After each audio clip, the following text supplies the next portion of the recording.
Hello everyone, welcome to this waxing night. I'm your host Moon, just a nerdy girl doing nerdy things and sometimes even moony things.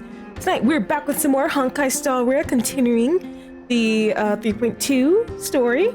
I'm just trying to like recap, like kind of for myself, just to remember. So last time we did the Trial of Oryx, where we found out that Trailblazer was actually dead on arrival. 4 and 4, yes, goddamn.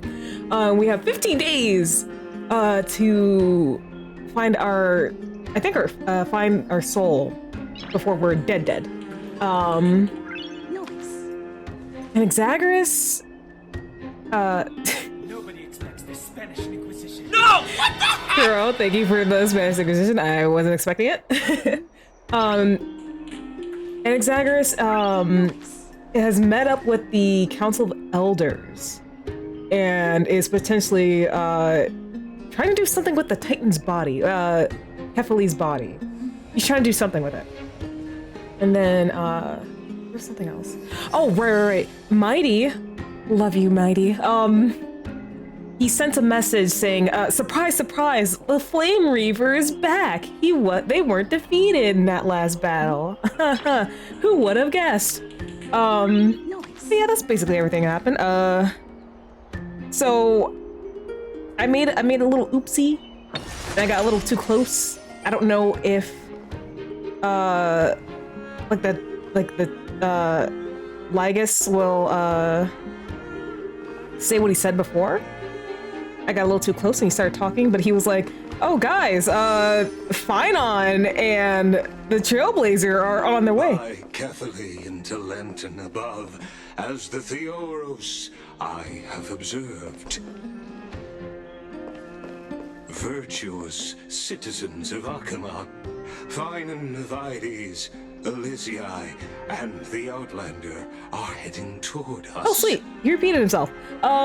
Solanesi, hello, welcome to the stream. Oh, this is probably the first time seeing my Trailblazer model. So I kind of like did the hair based off of Stell's.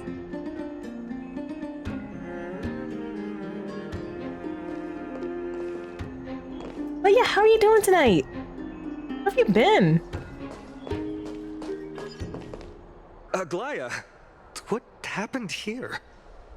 I know about the poisonous fangs of that king snake through the golden threads. In the past, I would be confident about keeping her in check, but... Ooh, yeah, Repo. I hope that's been fun for you. What do you mean? It is no longer about eloquence or arguments. I have been a demigod for far too long, that I hardly have any humanity left. Before I realized it, I have become no different from these hypocrites, no longer capable of relating to the people. This has come a lot sooner than I expected, but perhaps it is time. I need you to step up, Finon, in order for me to retreat behind the scenes. Well, I hope the good ones are good. Yeah, I've been seeing a lot of people like become addicted to Repo. I would love to play games like Repo, like what, so it was something Protocol. It was something Protocol, or Content Warning, or I'm forgetting the other one. I would love to play those games, but I'm a Mac user, so I can't prize. Yes, this is my duty, but... It is far easier for the Council of Elders to fool many than just fool one person.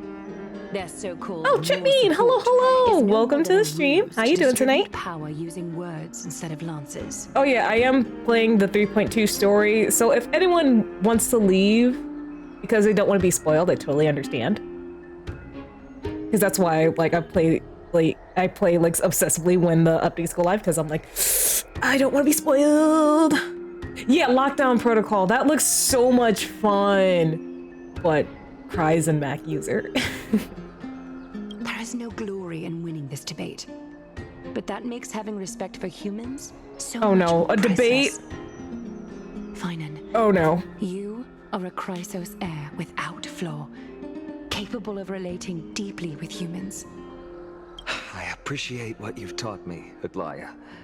I hope we'll live up to your expectations and win this debate. Because I'm sure people have already like done it. Like, can I lose this debate? Ooh, new computer desk. Ooh, I hope the assembly goes well.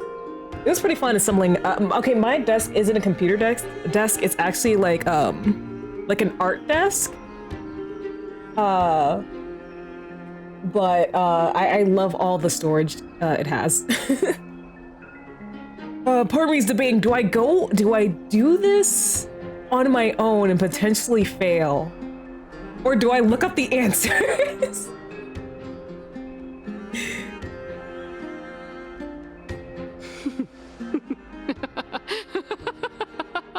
Bitch, why are you laughing? Oh, you've done well, Lord Calictus. Let me take over and personally close this debate for today. I think I'm gonna look up the answers. Dearest counselors, let it be known that I sorely miss the blissful times portrayed in lyrical poems.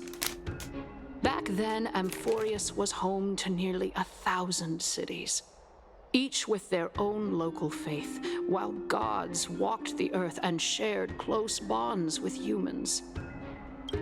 Yet, in the present, people from all over are forced to leave their homeland to seek refuge in the holy city, where they hope to rest under Kephaly's protection. All of us have long been in the same boat, with no way out of this plight. We didn't have a choice in the past, but now, the Council of Elders brings to the table a new possibility. All I have left is one question for you. Would you rather strive toward the unheard of Era Nova, or return to the prosperous Era Chrysia of our past? Make your choice. Now, which of the two would lead mortals to an ideal future? Look, I understand things are good in Era, right? Era what? Era Chrysi. But if you're too focused on obtaining the glory of the past, I think you're just denying yourself a future.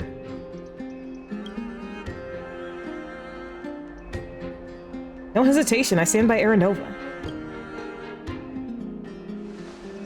Era Nova is a path of salvation the gods promised. We should not have doubts in the Flame Chase journey. We all know that Era Chrysia is a thing of the past, Lady Kynus. Please, enlighten me. How does the Council of Elders plan to turn back time? Let the three Titans of Calamity be born, and Era Chrysia is nevermore. But bring demise to those Titans, and Era Chrysia will descend upon us again.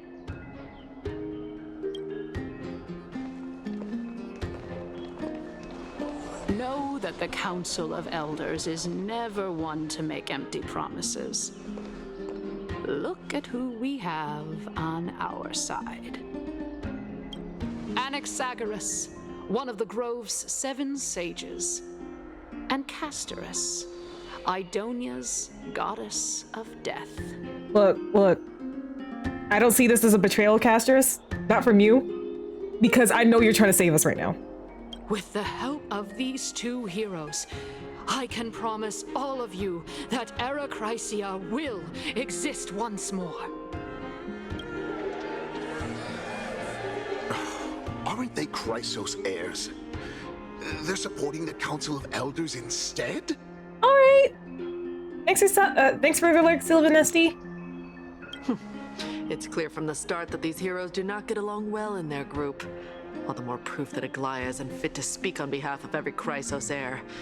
I am in favor of Era Chrysia. Era Chrysia! Era Chrysia!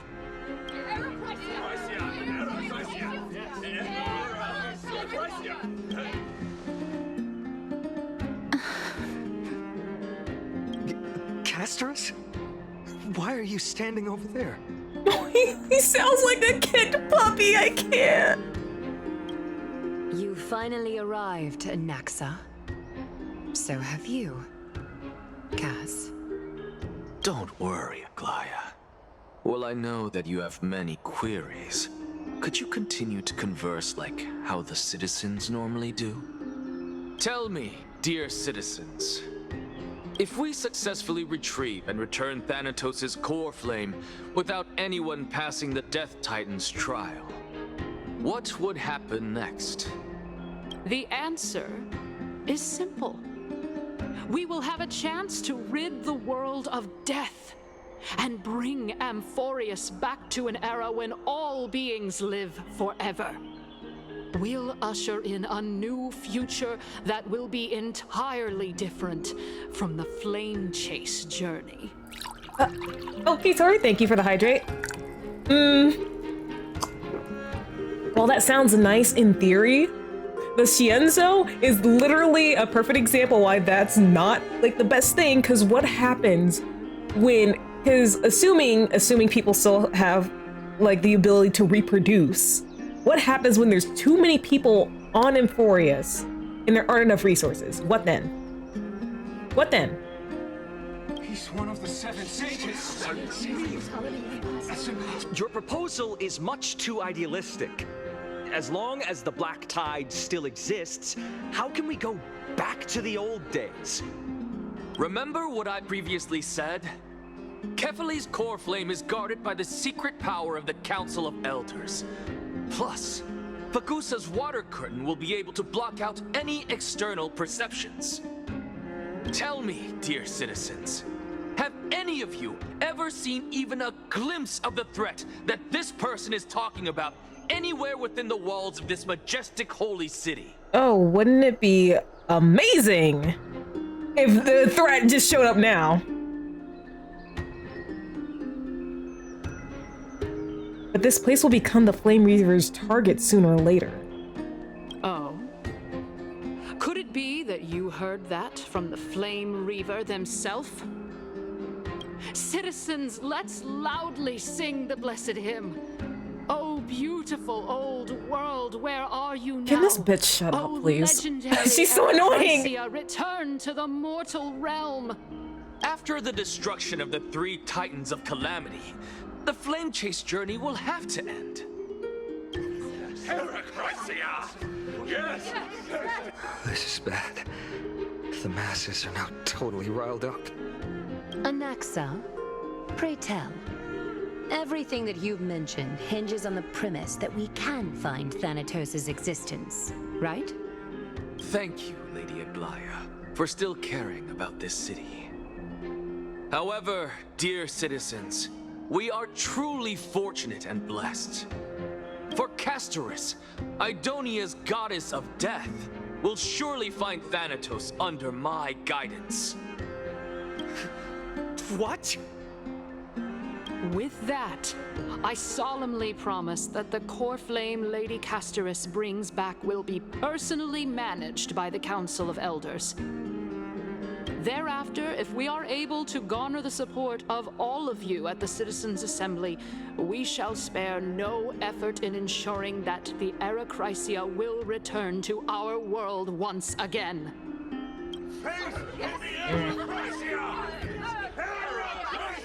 With the balance shattered, the result is clear. By carefully into Lent and above, as the Theoros I have observed, Akama has chosen her destiny. The issue up for discussion at this Citizens' Assembly shall be modified to the suspension of the Flame Chase journey. This resolution shall be put up on the Wall of Heroes, such that all citizens are aware of the city's way forward. Aglaya, dear Aglaya, what has caused your heart to soften? You also don't seem to be as quick-witted as before. Wag your tongue as much as you like. Since the Flame Chase journey has been preordained by the prophecy, our failure has never been on the cards. Well then, I guess we'll find out if that's true at the Citizens' Assembly. Lygus announces the conclusion of the debate, and the attendees part ways. Whew. What's going on? I know she's doing this to save us. But you know what? I really hope that once Casterus obtains the core flame, she does the trial and becomes a demigod of death and just goes, you to the Council of Elders. Whew. Okay, you guys aren't saying anything. All right.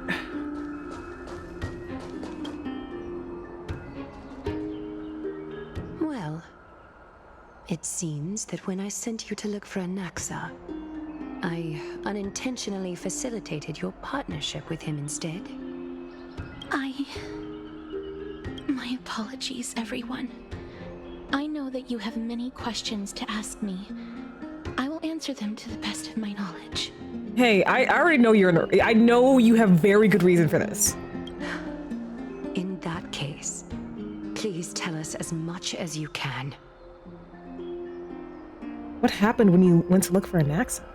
In actuality, he showed me a past that was both long and heavy. The reason I say this is as I've mentioned earlier. The answer was hidden in my journey unto death. Anaxa, you were in the Netherrealm? Yes, I am but a living dead man now. But that's not important. What truly matters is, I overheard a conversation between heroes. Oh, now we're in Caster's, Have you heard of this tale before? Ooh. A tale about the ocean god's treasured pearl, our hometown. It was a seaside town which enjoyed the ocean breeze and glorious, peaceful times, thanks to the wisdom of its ruling queen. Until one day, an evil dragon descended upon the town. Its wings were large enough to blot out the sun, while its claws were sharp enough to rip the waves apart.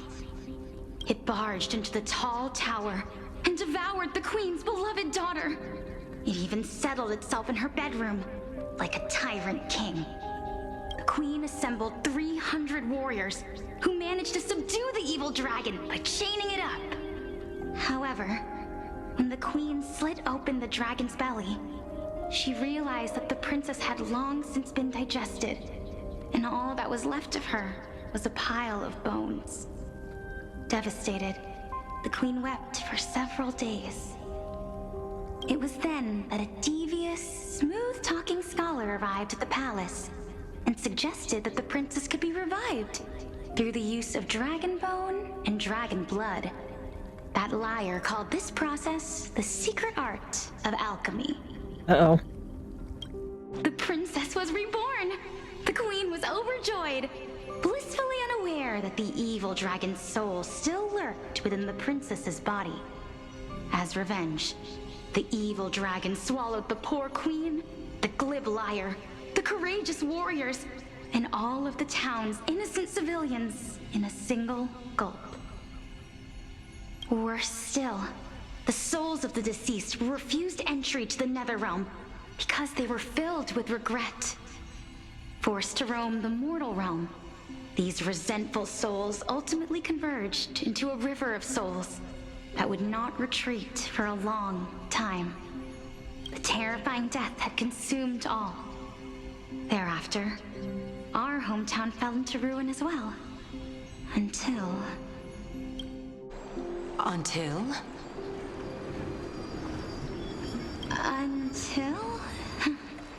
Actually, I don't know what happened next either.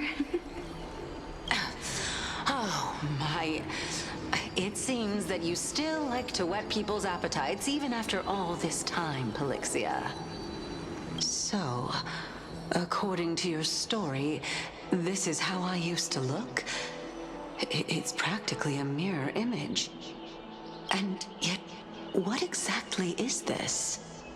A miracle that I created with alchemy. As for what it is and how I was able to accomplish it, I'll keep the answers to myself for now.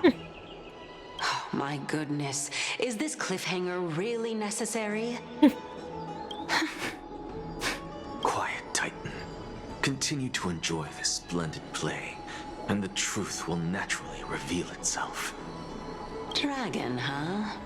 I've heard this legend before.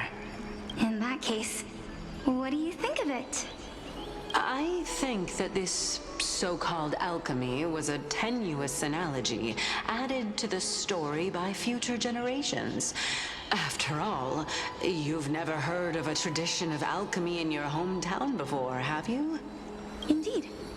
Before I left home to pursue my education, I never even knew that anybody was looking into this area of study.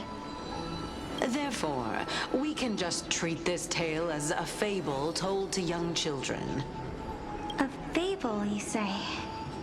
If so, what moral is it trying to impart to the kids?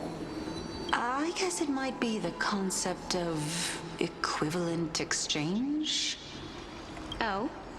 I thought the moral might be closer to something like honor the dead. Huh. What? At a loss for words? No, I merely realized that we're both thinking of the same principle. If life is priceless, then there is hardly anything else in this world that is of equal weight to it, right? Yeah, that's a pretty elegant way of putting it. Indeed. As expected of the wisest scholar in the land. You flatter me. Why don't I ask you a question as well, as a form of equivalent exchange? Of course. What is your question? If I imparted my knowledge of the art of alchemy to you, would you use it to resurrect someone you loved? What? What kind of strange question is this? I got it. You're just trying to get me to tell you whether I like anyone, right? Let's just leave it at that. That was rude of me. Yes, I would. Oh? Death is inevitable.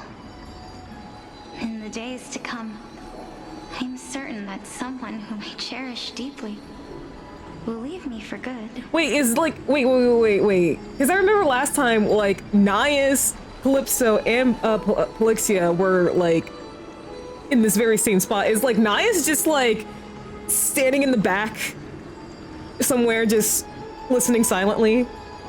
If such a mighty power really existed, I think I would use it without hesitation. After all, you, me, and the rest will all have to face that fateful moment eventually.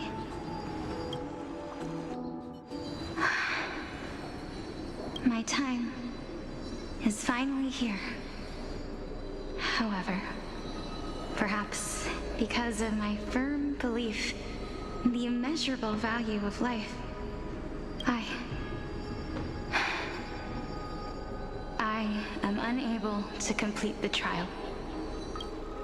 You shall wither, and through that, the dead will sprout again from the remains and be reborn with the dead flame. It is a pity that fate is such a cruel mistress. Is there no other way of interpreting those words? I'm afraid that the meaning is clear. Between my sister and me, one must pay the price. Our trial can only be completed when the one chosen sacrifices her life. Oh, gosh. I'm afraid that the prophecy might even have selected a pair of twins for this exact purpose. Ooh. Oh, I wonder, because if Polixia is like the current Titan of Death, I wonder, and Castor said Thanatos like stole something from her, like her other half since like birth. I wonder if Polixia, in order to like keep the death trial from being completed, like separated Castor's from her twin, like on purpose for this very reason, so that no one else would have to go through this pain. Fortune makes fools of us all. Ooh, and look at that! Look at that! All but one. This is... Ooh. My sister is prepared to sacrifice herself. And yet, I can't do the same. How absurd. My time is almost up, but I'm still afraid to welcome death. What should we do? If I'm ultimately not able to make up my mind... Since Chaos is willing to guide all of us and leave this trial to the end, there is still plenty of time for you to ponder. That's right. Don't allow the fog of an uncertain future to cloud your mind. Trial, prophecy, the topics that they're discussing seem familiar. But these three people must not have left their names in the epics. Otherwise, I would have some recollection of this. Amphorius's history before the Titans were born was complete chaos. Is that not strange by itself? I have long held three hypotheses about this. However, let's continue watching for now. Calypso, Polixia, and this warrior. I seem to have met him somewhere before. Lord Nias! Regarding this matter, Nias, are you confident that you'll complete your trial? Of course. Though, I am worried about what will happen once I've emerged victorious. Looks like you have made up your mind.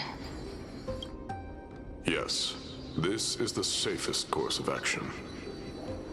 Completely separating courage, honor, tenacity, sacrifice, and reason.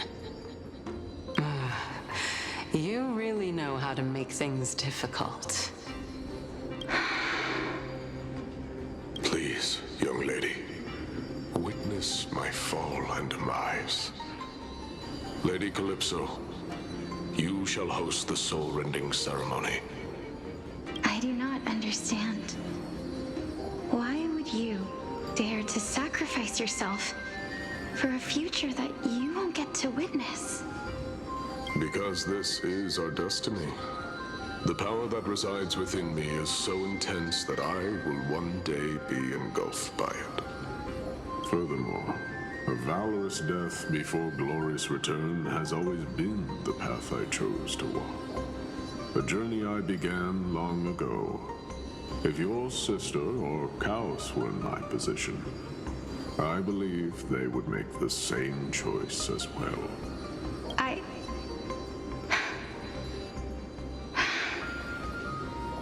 I'm not that brave. I don't know how I'm supposed to face such a serious affair. Despite being Death's chosen one, it seems you still don't know how to face it. Ah, the irony. Let's chat, young lady. Perhaps I shouldn't end my journey so hastily. Since there's still time, I'm not worried about letting fate wait a little longer. Of course. This warrior is Lord Nias. As the embodiment of Anaxagoras' divinity, he entrusted his life to us and allowed humankind to end his madness. That means that what I'm currently seeing before my eyes is, in fact... Looks like one hypothesis of mine has already been proven true. These heroes are the true forms of the Titans, before they attained their divinity. If so, the chosen one of death that he speaks of is actually... Polixia? Is the previous form of Thanatos? But her appearance... If this is true, as long as we can find out where she went, we'll naturally be able to figure out the location of the Death Titan.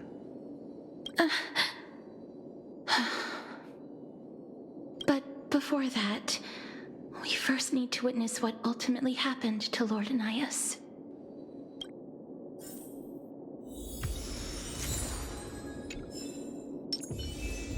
Oh.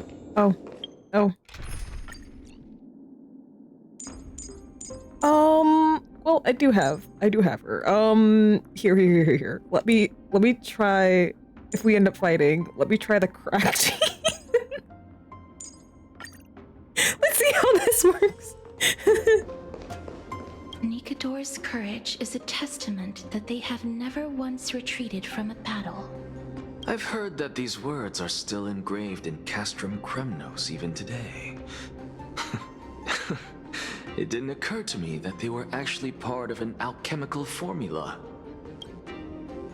Oh, we gotta examine each one? Sealed within this statue is undoubtedly his sacrifice. They use their own body as our city walls, keeping out and protecting us from the pervasive spread of madness. They are acutely aware that if the end times were to arrive, there would be nothing left in this world to conquer. Honor, courage, tenacity, sacrifice. And finally, the only thing that remains is reason. Cheer up, young lady. There is no need to shed tears over a glorious death. All farewells in this world are sorrowful, Lord Nias. No, young lady. As a warrior, I have witnessed too many bitter deaths. But now, all I feel is peace. I did not know until this moment that mortals could live their lives in such a way. Although only a sliver of your soul remains, you remain so optimistic. Or maybe the truth is that you aren't able to feel sorrow anymore. To be honest, I don't know either. But I am certain of one thing. This is not an acceptance of death nor apathy toward it. It's not even a feeling of despair. I am just enjoying what remains of my life to the fullest. Enjoying? You know what? I don't get it. I don't get it, but you're you know what? Pop off, King. Indeed. Along this journey that we've taken together, not only have I changed the world, I myself have also changed in the process. And now I have reached the journey's end. When I look back and see the grand epic that I've personally written, how could I not revel in that fact? But when you depart the mortal realm, won't all of your accomplishments be reduced to nothing? Separation and death are two sides of the same coin. Reconciling this doesn't come easily for a mortal.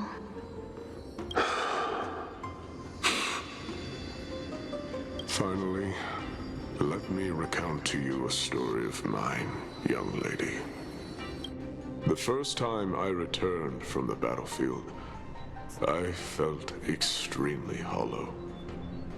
The calamity had devoured everybody on the battlefield but me. When I returned to the city alone, the citizens held a banquet for me that was far from pleasant. I felt as though I was still on the battlefield, and the person who had returned was nothing but an empty shell. It was late into the night by the time the banquet ended. My head still reeling, I returned alone to the barracks. On the way back, I encountered someone. It was a crazed scholar looking at the night sky and muttering to himself by the side of the road. Although I tripped over him and fell, I wasn't angry in the slightest. And maybe because I saw myself in him, I inexplicably asked him a question. Do you think that it'd be better if we just died on the roadside like a couple of stray dogs? To my surprise, he shrugged his shoulders and sighed. To someone who is currently experiencing death, dying and living afford the same amount of bliss. Now please go away and don't block my starlight. Are you trying to say that there is no difference between living and dying? For they are both journeys that lead toward death? That's exactly what life is, and death is, but a scale to measure how valuable the journey was. Journeys and epics are only glorious and magnificent because all things eventually fade to dust. Therefore, young lady, don't detest your fate. Instead, willingly and respectfully embrace it. The embodiment of strife telling me about the majesty of the world. Indeed. I believe that when the fated moment eventually arrives, you will be able to understand my words.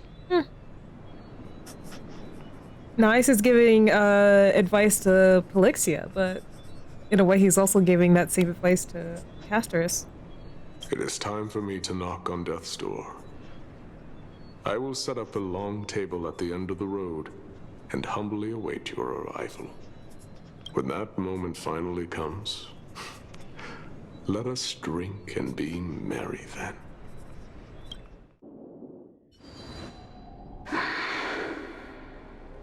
I knew this day would eventually come.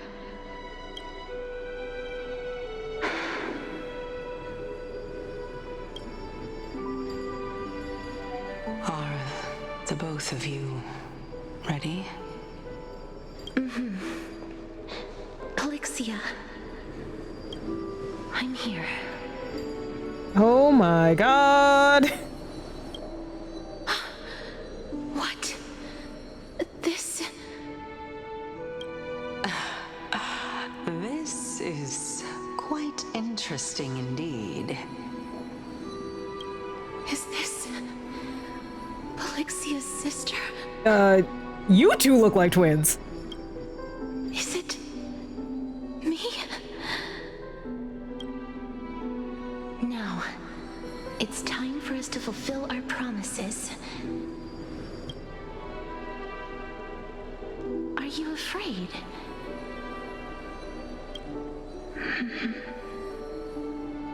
What are you afraid of? That I won't be able to do it.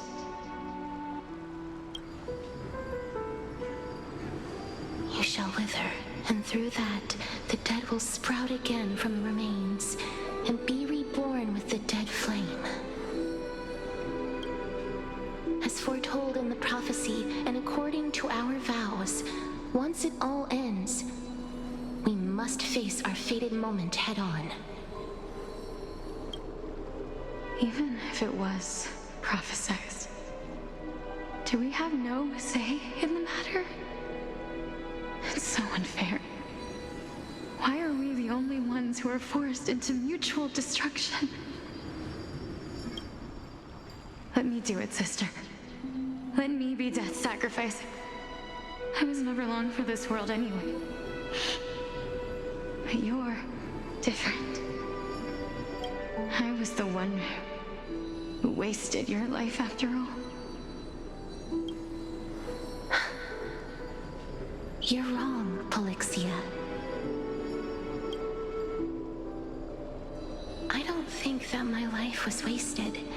Just the opposite. When I finally arrived at this destination and looked back at the journey I took, I discovered that flowers had long since bloomed along the path I walked. It was you who sowed the seeds for this sea of flowers, one that is more beautiful than the promised land at the end of the world. Besides, I have lived a fulfilling life. Even though I was fated for sacrifice, none of the things that I've experienced will dissipate. Instead, they'll forever live on as memories inside your head. Will they not? How could my memories of you ever compare to the actual you? Well then, tell me, what exactly are we?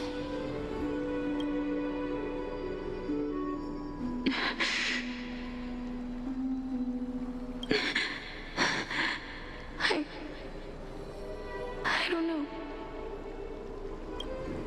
I don't know either.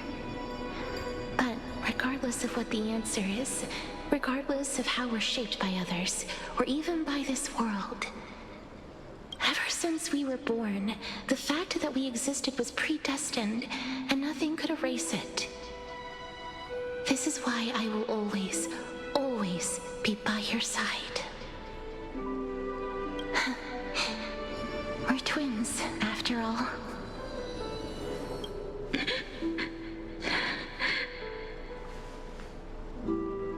All right, my dear Polixia. It's time to extract my heart and light the flame of death. After that, use it to plant the first bud in the prophesied new world.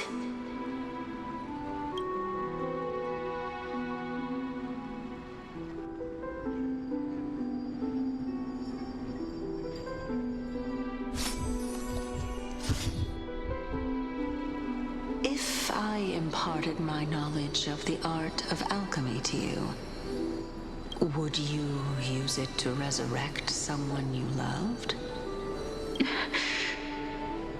Death is inevitable. In the days to come, I am certain that someone whom I cherish deeply will leave me for good. This is so messed up. If such a mighty power really existed, I think I would use it without hesitation. Even now, my answer remains the same. This is why, sister, I promise you, in the prophesied new world, I shall plant the first bud on your behalf. Go now. Return to the ocean god's treasured pearl, our hometown. I shall open wide the entrance to the Netherrealm and grant you a second life. The living beings on this earth shall respond to my call and lead you to the sacred daylight. Remember, do not look back on the land of the dead, and do not stop moving. In the new world promised by the prophecy, march toward your new life. As for the price of our equivalent exchange, let me be the one to pay it. Everybody, we've come to the end. Unfortunately, I am not compatible with the Supreme Being, so I was unable to completely fuse their soul into my own body. However, being able to glean all this from them is exciting enough. I'm certain of this now. Before the Titans that we are well acquainted with were born, a group of heroes roamed the land. These heroes followed a prophecy and took possession of divine authorities one by one, until they eventually became the pantheon of the new world. Just like the flame chase journey of today, Amphorius's history is cyclical in nature. Huh. What a startling revelation. This means that the demigods, who bear the core flames, will also become the new titans at the world's end, thereby shaping a new world? Maybe that's why Emphorius looks like an infinity symbol. I believe that this is the truth behind the Era Nova, as mentioned in the prophecy. This is utterly unbelievable. Besides, those twins in the past, even if they really are Thanatos, their whereabouts are still unknown even today. Are their whereabouts truly unknown? Didn't Polixia mention that seaside town, the birthplace of alchemy in the tale of the dragon? In our world, there exists a city which perfectly matches that description. Styxia. But the people there worship Fagusa and bear no relation to Thanatos. I have also never been to that place, as in the time of Idonia, it had long turned into underwater ruins. Take this. This is... the new Sporist masterpiece, the Philosopher's Stone.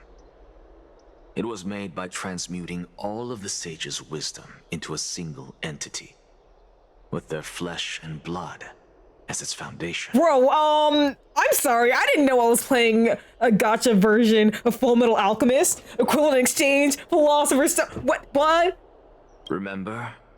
I've mentioned before that the art of alchemy is all about conversion, tempering, and ascension. This process also applies to the pursuit of truth.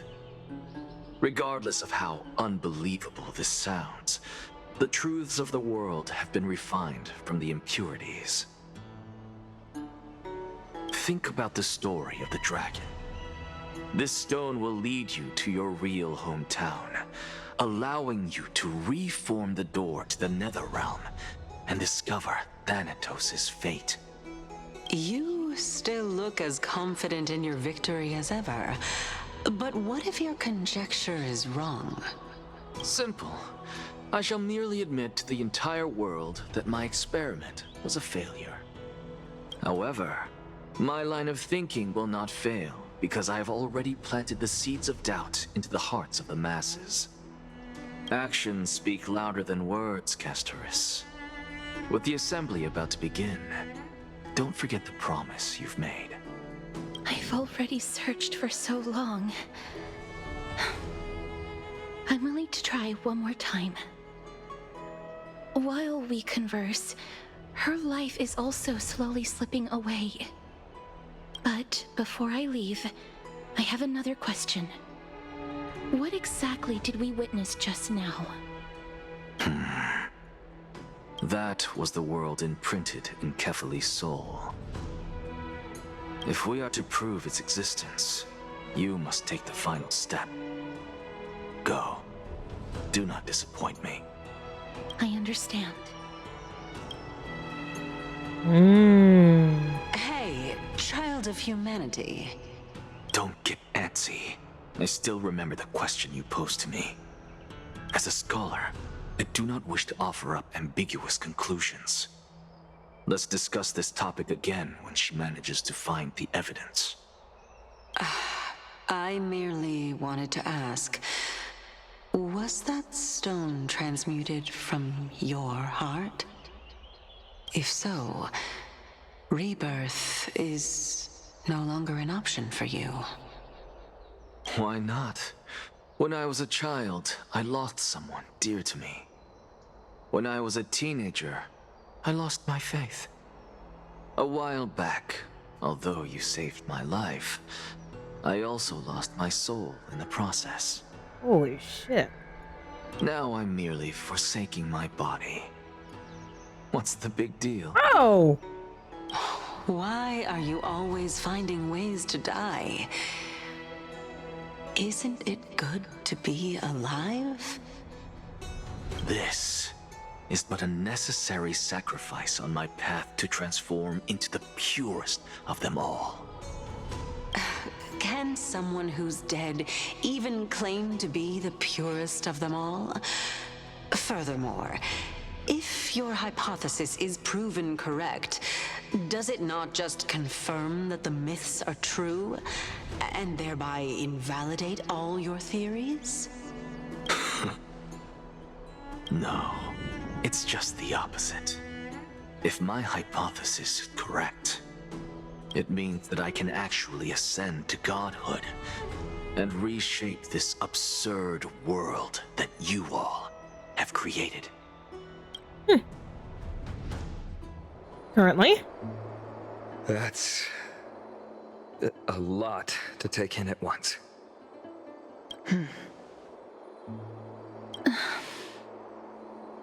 Lady Aglaya, please, let me explain. Go on. Wait, didn't she just explain everything? You know that the core flame of death has always been the greatest unknown regarding the Era Nova, which is why both you and Kynus desire to gain the power to control that core flame in the approaching Citizens' Assembly. Professor Anaxa has come to a consensus with Kynus. They want to suspend the trial once Thanatos' core flame is reclaimed, hoping thus to eradicate death from this world. If they're successful, then the flame chase journey will cease, and Akama can enjoy everlasting peace. But I know this runs counter to your wishes.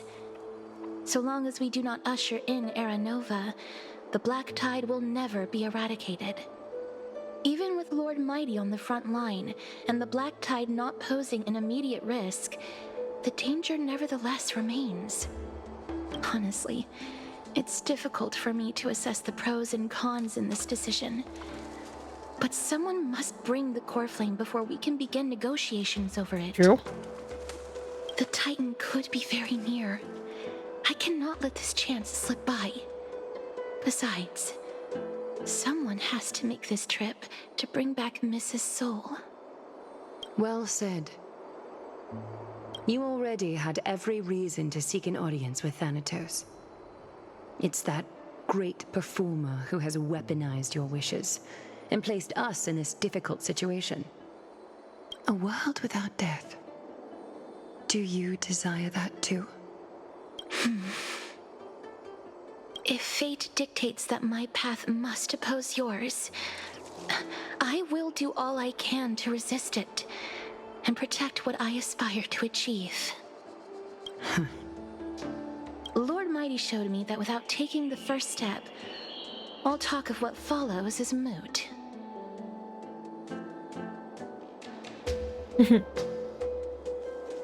Castris changed. I have always hoped to hear you speak your mind, Cass. And I am glad to have heard your true thoughts. Styxia. I visited that place in the past. Though it is now an island surrounded by the river of Soul's torrents, it's not hard to see its former splendor. Go. I will not stand in your way. As for you, you are someone who has cheated death. I believe you have more than enough reason to make the trip with Castris and meet the god of death himself. Girls trip! Castris, I too look forward to your journey. I wonder what kinds of new interpretations your completed story will bring to the Flame Chase journey. Thank you, Lady Aglaya. I hate to put a damper on this heartwarming moment, but if Styxia is now an island surrounded by the river of Soul's torrents, then how do we find a way in? Lady Treby is probably... The answer is quite simple. In the myths, Zagreus once made the domain of the dead their treasure vault. That is to say, they could enter and leave the nether realm as they pleased. Are we gonna meet Cypher this patch? And if they could do that, then it follows that the demigod who inherited their divinity must be capable of the same. I'll see you at Memorial Palace at Action Hour tomorrow. Cypher shall be your guide to finding that ancient city. Ooh! The tumultuous day finally comes to an end, and then everyone disappears, each lost in their own thoughts. Ooh, are we meeting Cypher? I want her as well. Because cat girl. Unhung as a Beckett, huh?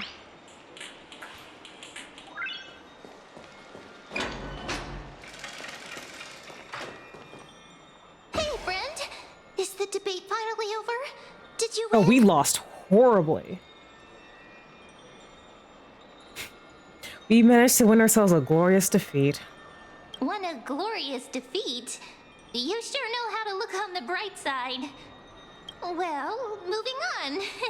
I was hard at work even while you were at the debate. I borrowed a mountain of books from Cass to see if I could find a way to solve your problem. Let's see. I still have only 32 books to go. How many did you read through? That's okay, man. We found a way. Really? Oh, that's fantastic news. I knew it. Hard work always pays off. Especially if you're as diligent as Mem. I feel like a huge burden has finally been lifted off my shoulders. Why are my eyelids so heavy all of a sudden? There's nothing more we can do for now. Let's get some rest. You're right. Then I'll go back to...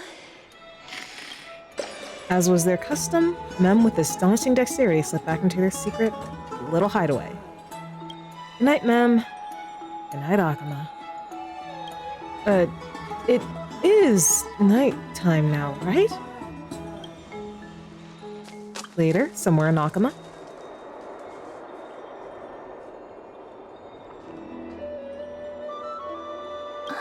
Cass? What a surprise. Lady Treeby. Is something troubling you? I just wanted to speak to Lady Trian for a bit before I set off. No matter how breathtakingly beautiful Styxia once was, the place is now the domain of the departed. There is no telling what we'll encounter there. I don't want to have any regrets.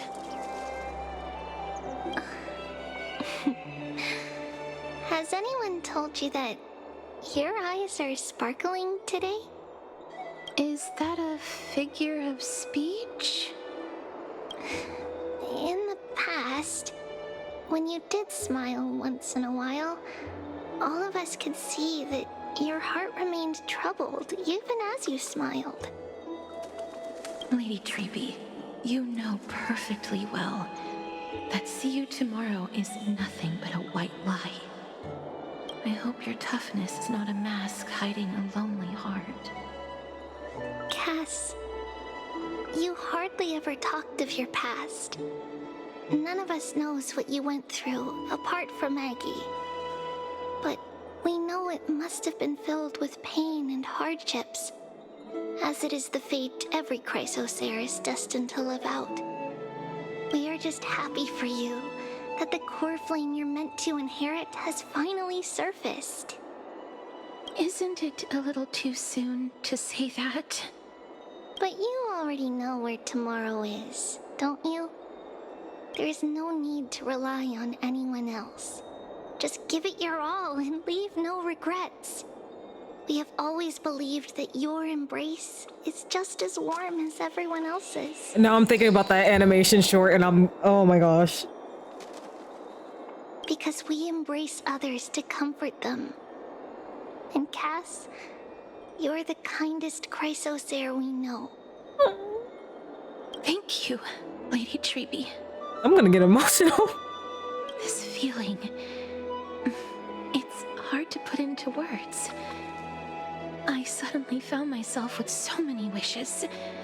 So much I want to accomplish before setting off.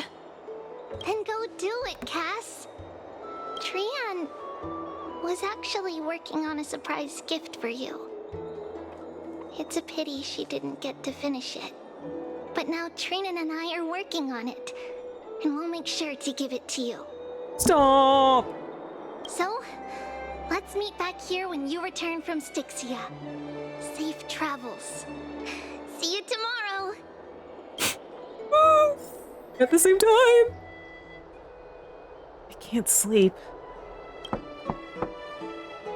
Could it be? Danhan, my love? It's me. Oh, Casarus.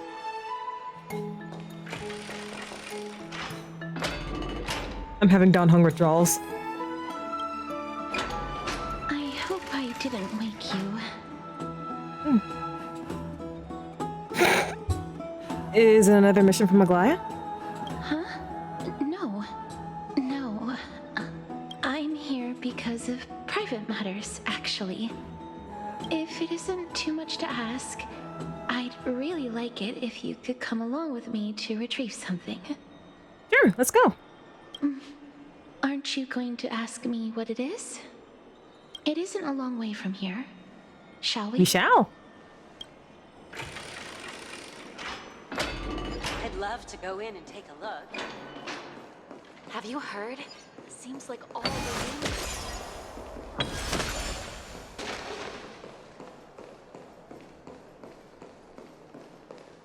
Faith can dispel the black tide. The streets are packed. It seems the vote to pause the flame chase journey has begun. I want to vote! Tell me how I can vote!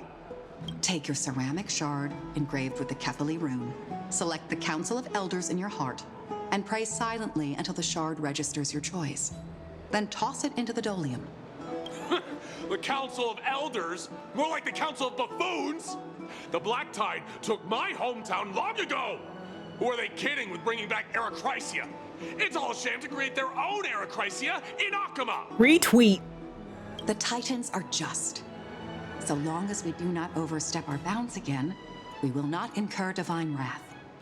Oh, please. The time when these deranged Titans should have vacated their spot to the demigods is long overdue. You'll see soon enough, you old fogey. And I pray that Talanton smacks some sense into you with their scales. We shall see how this turns out. That was quite a spectacle. Indeed. Just another peaceful day in Akama. I suppose peaceful is technically correct if no actual violence happened. To this day, I still find it almost unreal that Akama is the only place illuminated by light amidst the crumbling ruins of Emporius. And its people are even holding votes to reconcile different opinions. Chocolate-covered pretzels.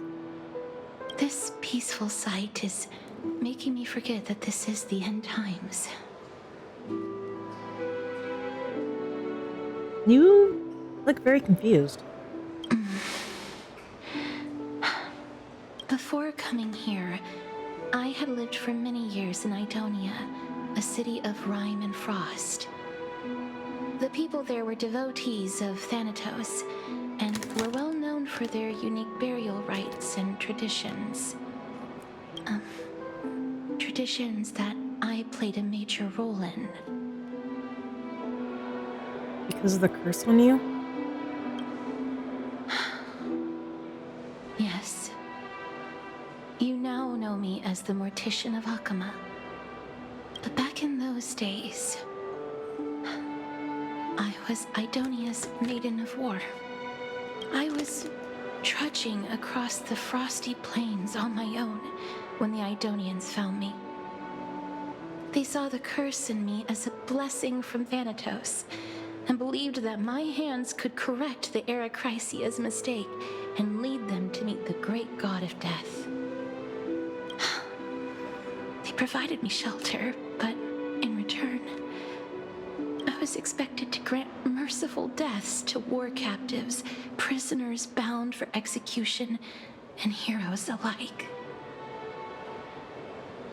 Isn't that just an executioner? Yes. No matter how kind or cruel the means, nothing can change the essence of death. Taking away someone's life is never worthy of religious worship.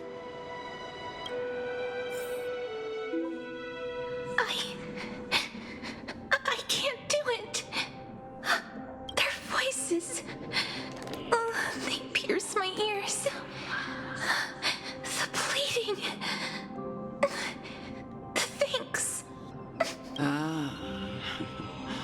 I know that feeling, child. I was once as lost as you are now. Yeah, why'd you use the same... You know what, maybe it's fitting that you use the same NPC model as Elder Kindness.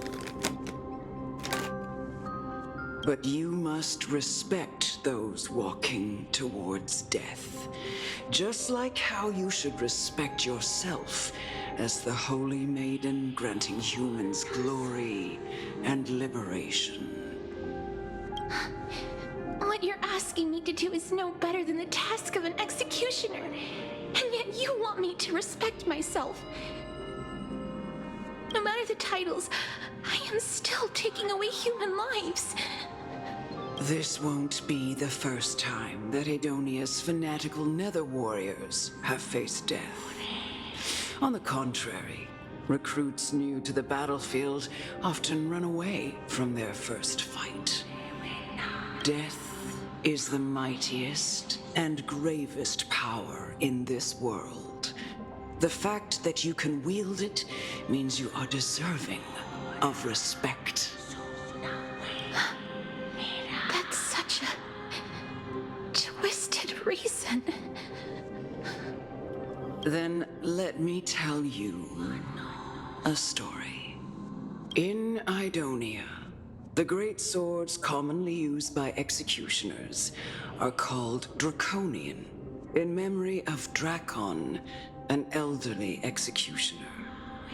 The sword has 3 air holes along its body. If the sword is swung down swiftly and accurately, the holes would make no sound, and the executed would also depart this world quickly and painlessly. But should the executioner have any hesitation, the holes would produce a piercing whistle. On that cue, the screams of the executed are sure to follow. Every executioner after Drakon is to hone their sword skills every day in preparation of future executions. Every swing of their blade must be more resolute than the last, for failing to do so will bring pain. Pain for the dying, as well as pain for themselves. No. I can never get used to this. You misunderstand, child. I am not telling you to get used to it. Oh. I'm asking you to consider the source of the dead's suffering and use that knowledge to fortify your future touches with more and more determination. Go, walk with the dead and love them as you love life. Then you'll no longer hear those noises. Please, don't kill me. I don't want to die. A gentle touch. No! You gently touch the prisoner's forehead with your finger. His face is pale. His eyes flicker with fear, and his bottle trembles uncontrollably. It's because of fear, anger, and hatred. Or is your so-called merciful touch of death simply a lie? The dark purple muddles spread like petals across the death row inmate's face, then seemed to be submerged by spring water, flooding his body.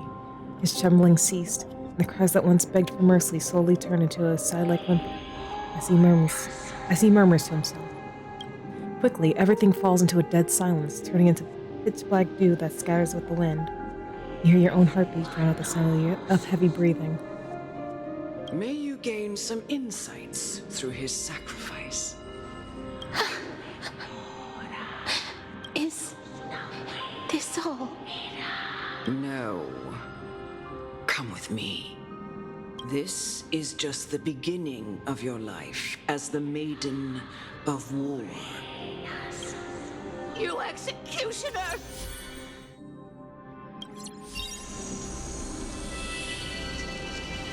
Wait.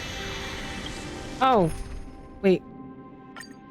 I never enabled the team, did I?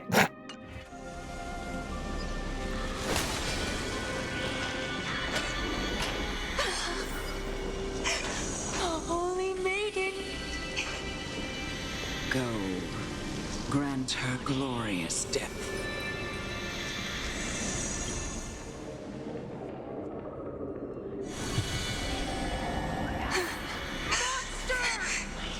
Thank you.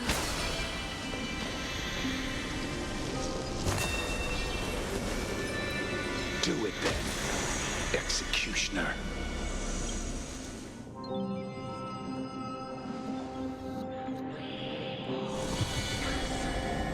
I curse you to live in eternal pain. Please, grant me release. You know what to do.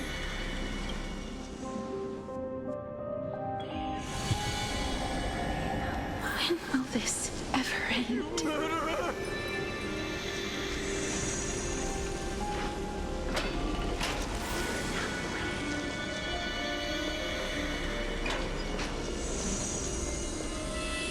Well, I guess I can try it here. 'Cause I feel like I'm about to have to fight.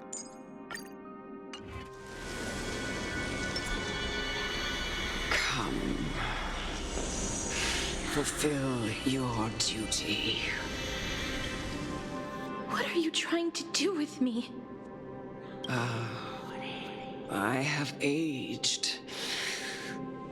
The time has come for me to heed the summons of Thanatos and journey to their domain. The final resting place of every Idonian. You're not that old yet. You still have many, many years ahead of you. No. I'm already dead. For I have come to fear my declining health and impending death. Oh, Sam! Thank you for the resub. Let's go.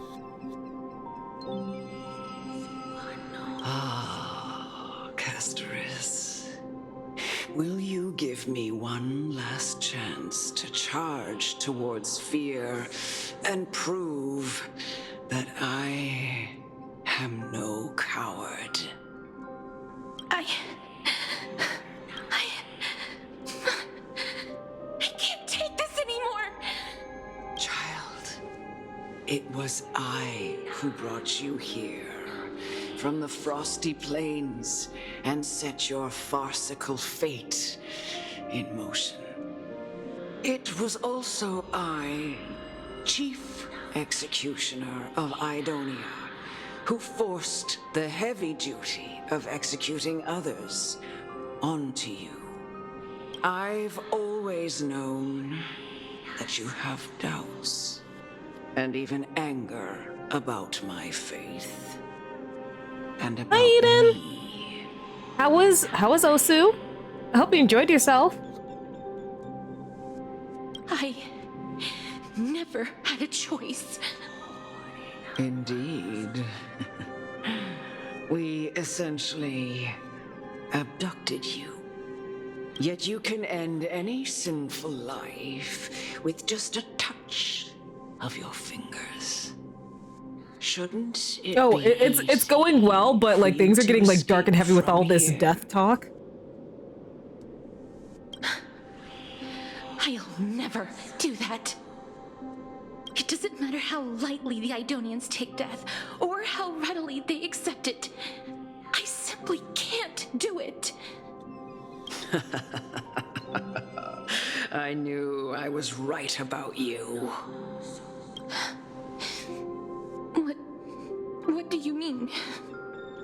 I've taught you and cared for you as my own daughter all this time because of this blessing that's been with you since your birth. I know no one else in the world would understand the weight of life and death more than you do. In the eyes of an Idonian, death is the end of all life. A destination we will all eventually reach. Humans should not resist it. but learn how to face it. You can only live your life to the fullest after understanding this principle.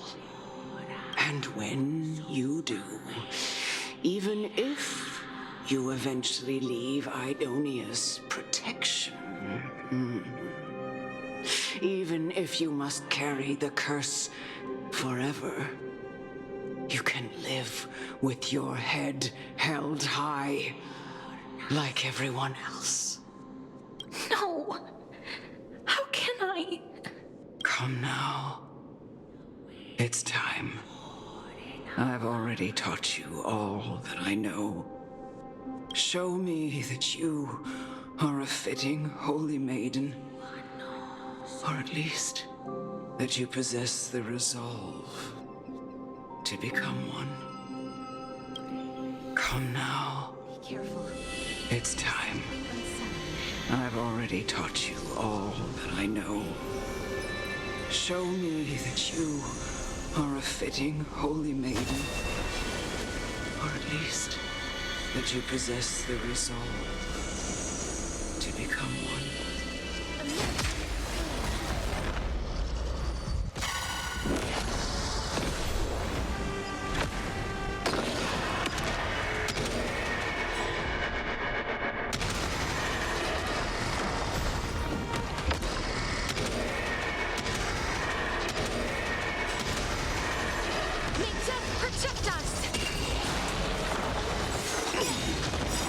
Things in this world. It's almost dead already. Please cherish this time as you wish.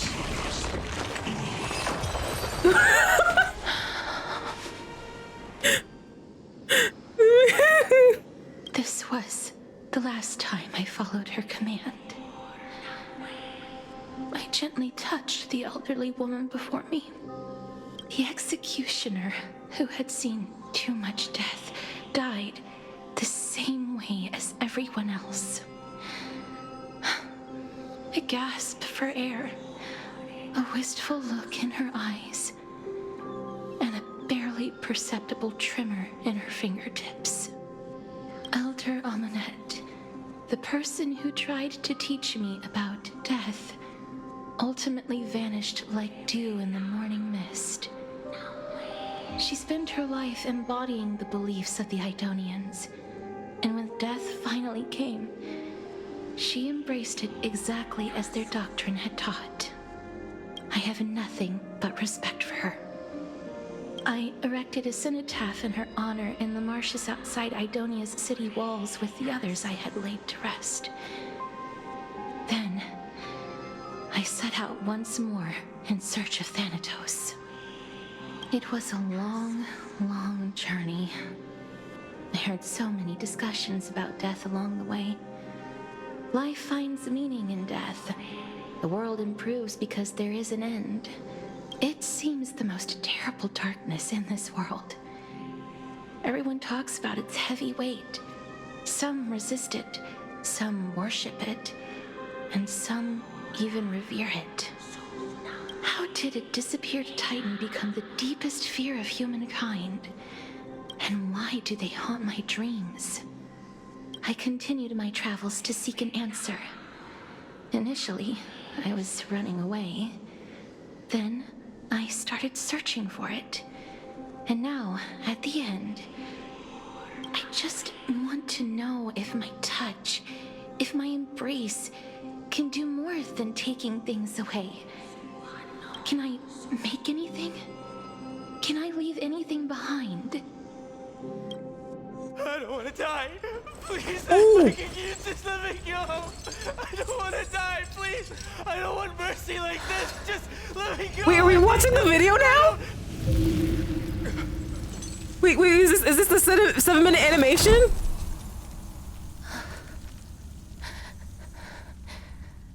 I hate these icy hands. Oh my gosh, I think this is no, because the devs are talking about adding more 2D animation like to the story, That's so cool, man.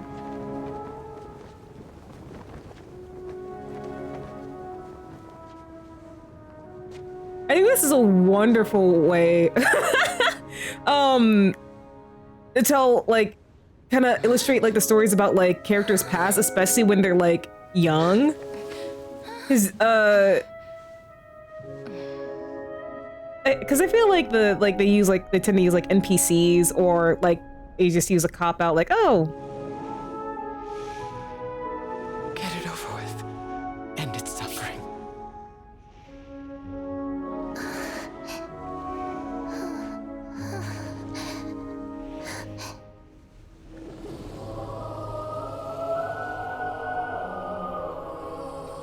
this is so good, man. The Reaper has blessed your hands. Only you can grant them peace.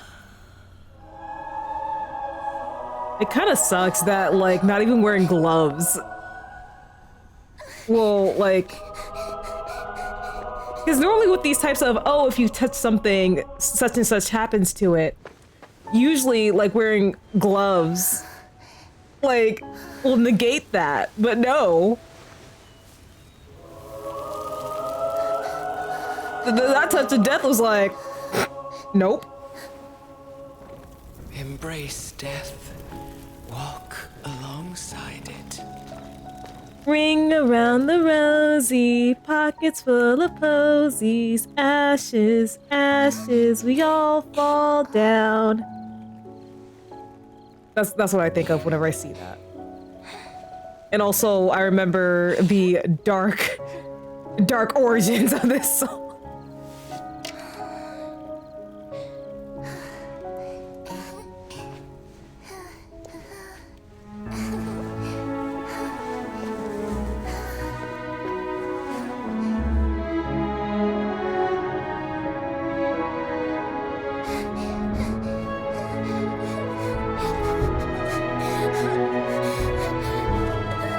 This is so awesome. I'm glad that they're making like this choice. I want to see more of this.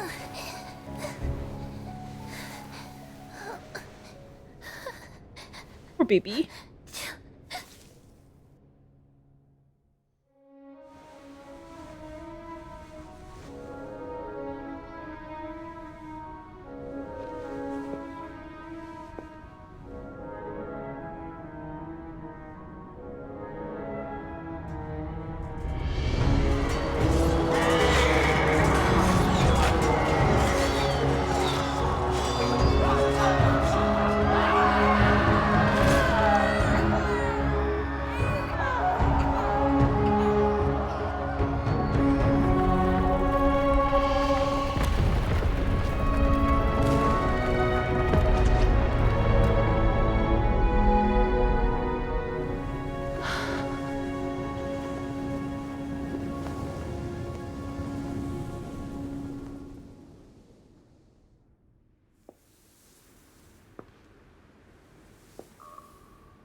Is that you, Castoris?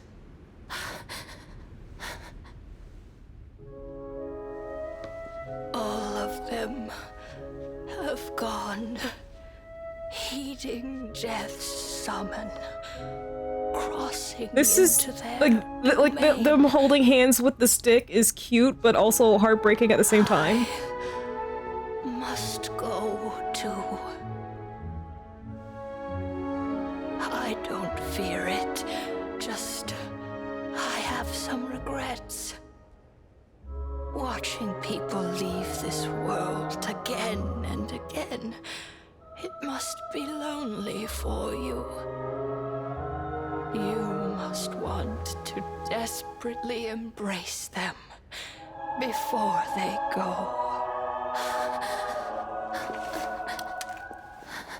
I can't.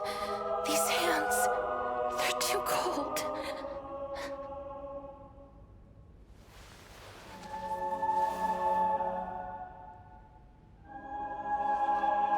But Big Sister Castoris, your hands are so warm. just like anyone else's. So go on. Don't hold back. Give me a warm hug.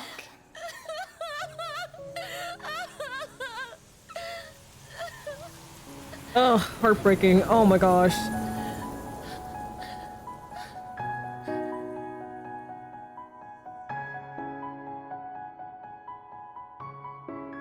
Oh, this is so beautiful.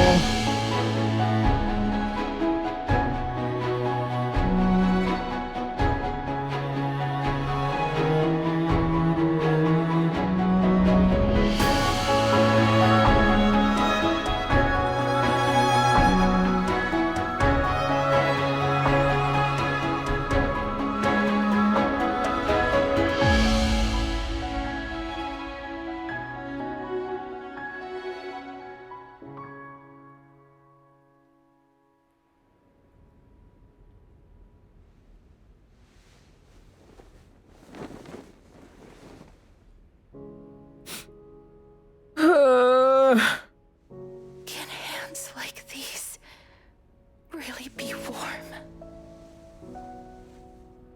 Oh, Cass.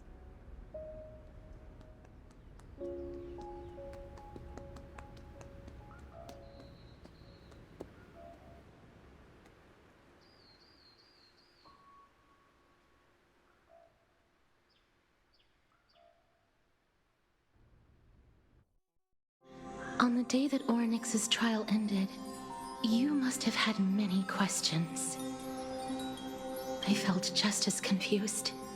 Why, as someone from beyond the sky, were you so cruelly dragged into Amphorius's fate? I wished I could take action, but no matter how hard I try, I cannot simply interact with the living as ordinary people do.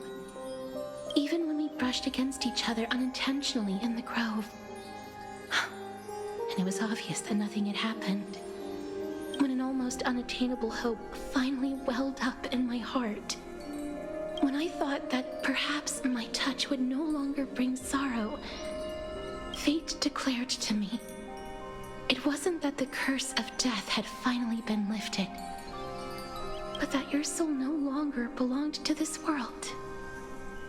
And there was nothing left for my hands to take. Nothing. And did I really think this time would be any different? It's not that I don't understand this reality, just that I'm unwilling to accept it. Having walked such a long road, I am still unable to find the answer to life and death. I am resigned to eternal despair. Anything I wish to hold on to, death will inevitably wrest from my grasp. From that moment on, I lacked the courage to confirm it again. Until Oryx laid bare the cruel truth before us. But now, perhaps I might have one last chance. Long ago, Trinan read a prophecy to me. At the end of the Sea of Flowers, the souls of the living shall warm thy fingertips, and after an embrace, there shall be eternal separation. I found no surprise in it, for her words sounded not like a foretelling, but a perfect reflection of my past. Oh yeah, just like what we just saw. Embraces in this world are born of reunions. Yet, my touch speaks only of farewells. In that moment, I had no doubt that this destiny would weave itself through the entirety of my life. And yet, things have taken a turn for the better. Now that I can finally have an audience with Thanatos, perhaps I can rewrite the meaning of that fated prophecy. I have no reason not to give it my all, for your sake, and for my own. Let's do it, casters. Thank you for telling me your thoughts. With that, I won't have any regrets. Castor's talks to you about the gift she gives the other Chrysos heirs, and before you know it, she arrives at your gift.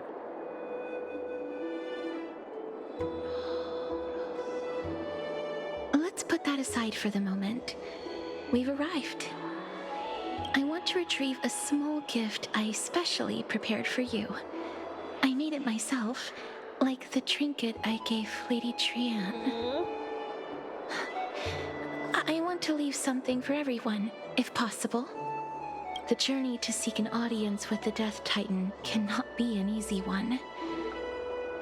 I want to make full use of every moment I have before we depart, so that I don't have any regrets.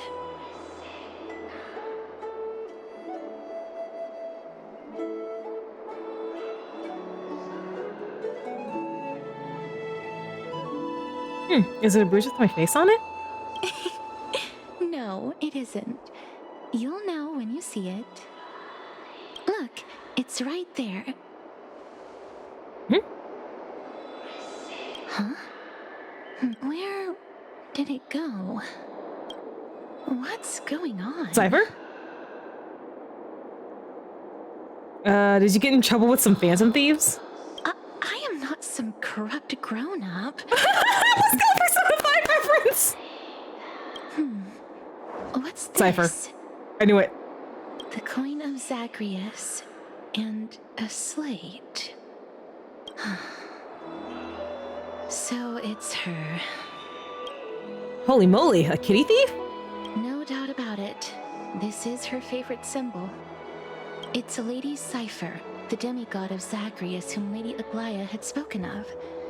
She's a master thief who's left legendary tales all over Amphorius.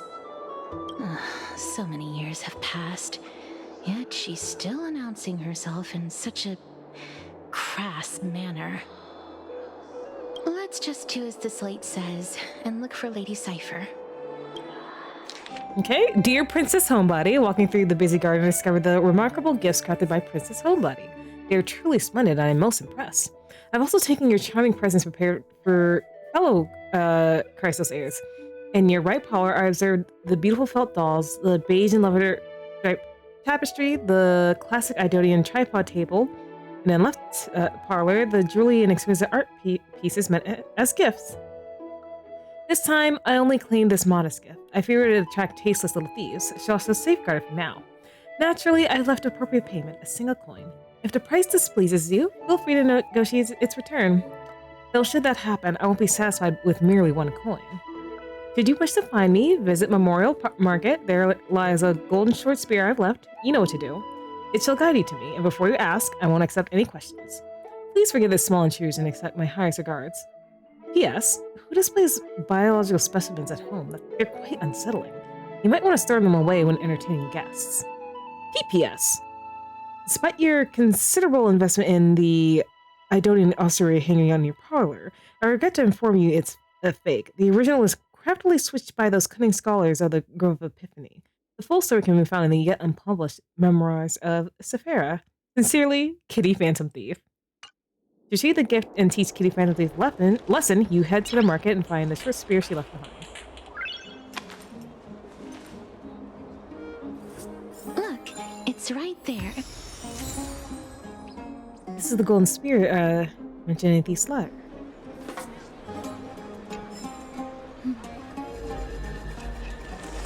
We must pursue her.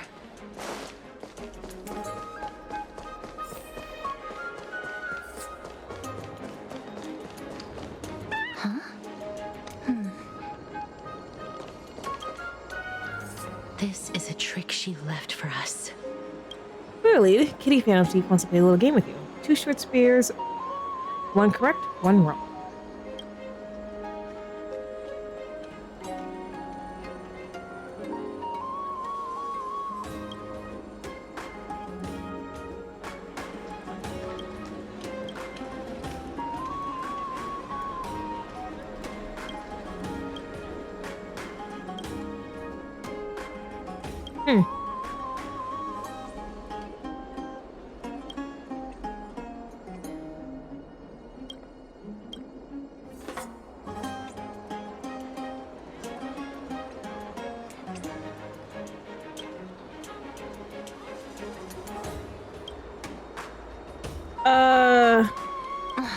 She's incorrigible. Follow me. Hopefully I picked the right one. Oh, whoopsies.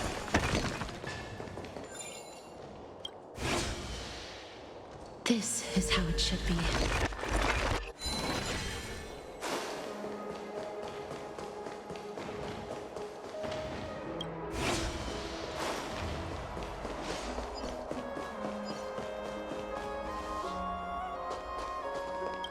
I don't know if I did the right one.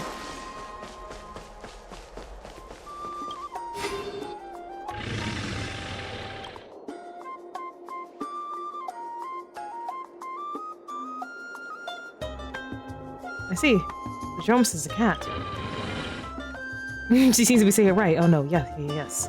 The role in conflict to receive the definite inclusion. This Jones is indeed a cat. Lady Cypher, please come on out. You're still careless as ever. Shouldn't you keep such a precious gift near your bosom? Since you know it's a gift for someone else, please give it back to me. Stop hiding among the people and letting the wind carry your voice. Now, since I know it's a gift, that just means I need to milk its worth. The children of the wind never stay for long in one place.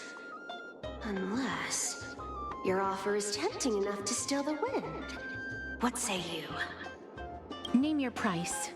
I'll give you however much you want. Huh? What's wrong?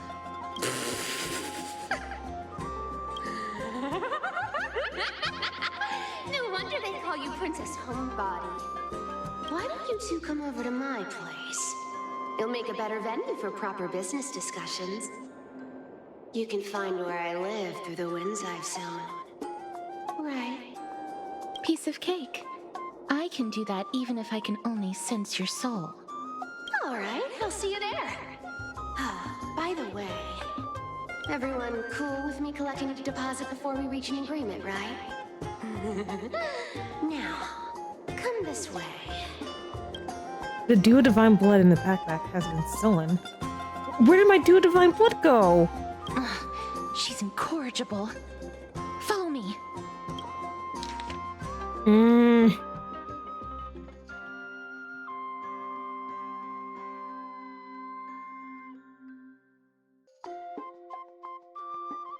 Hey, yo!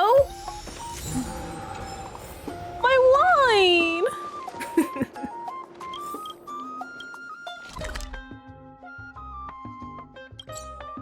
I'll just teleport back here. And what's the best way to get up again?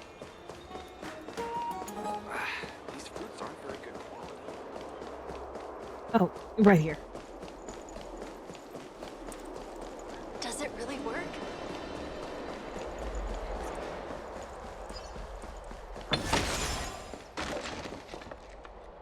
That's where Mighty used to stand. Here we are.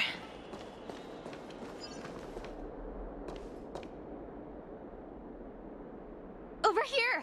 Over here! No, not that way! This way!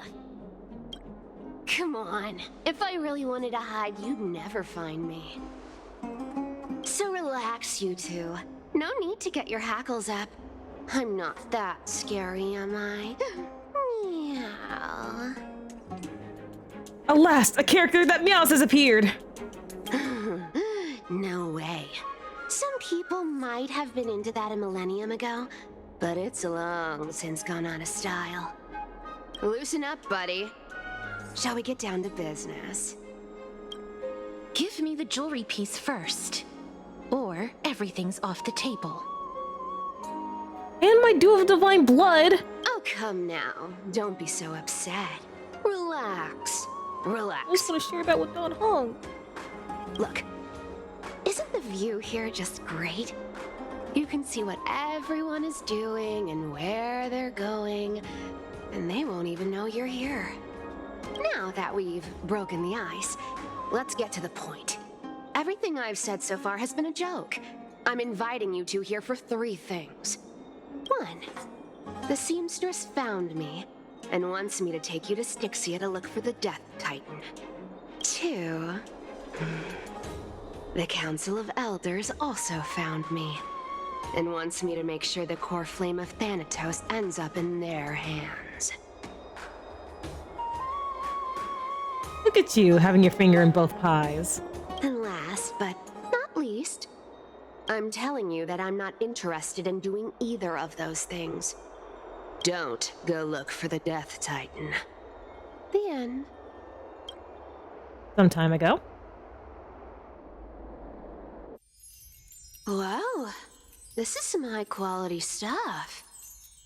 And this room is full of it. How much are these worth, Did you get all this through that Aranova gimmick? Some of it is family fortune, while the rest came from my business as a dressmaster. Don't liken the flame chase work to your shady dealings. Wow. I should have busted down your door instead of going around like a thief. Well, spill. Why are you giving me so much money? Payment for doing work. You're worth this much. Did you forget my stance to all this? I thought I made myself very clear. You wish to run away. Run away from your responsibilities, from the prophecy, and from your destiny. You shall walk with greed and die over petty change. Ooh. I understand this prophecy weighs on you immensely. That is why I have never approached the demigod of trickery for running away. But I need you right now, so don't turn me down. You know, maybe the gods got your tongue with their golden threads, Aglaya. I'm not hearing any sincerity in your words. I really like her voice. Give me a reason why you're bowing your noble head to me. We lost Trian. Oh.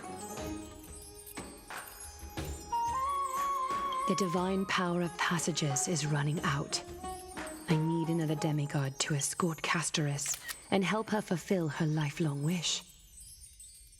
Oh, I get it now. You're sending Castoris to her death. And you want me to die with her.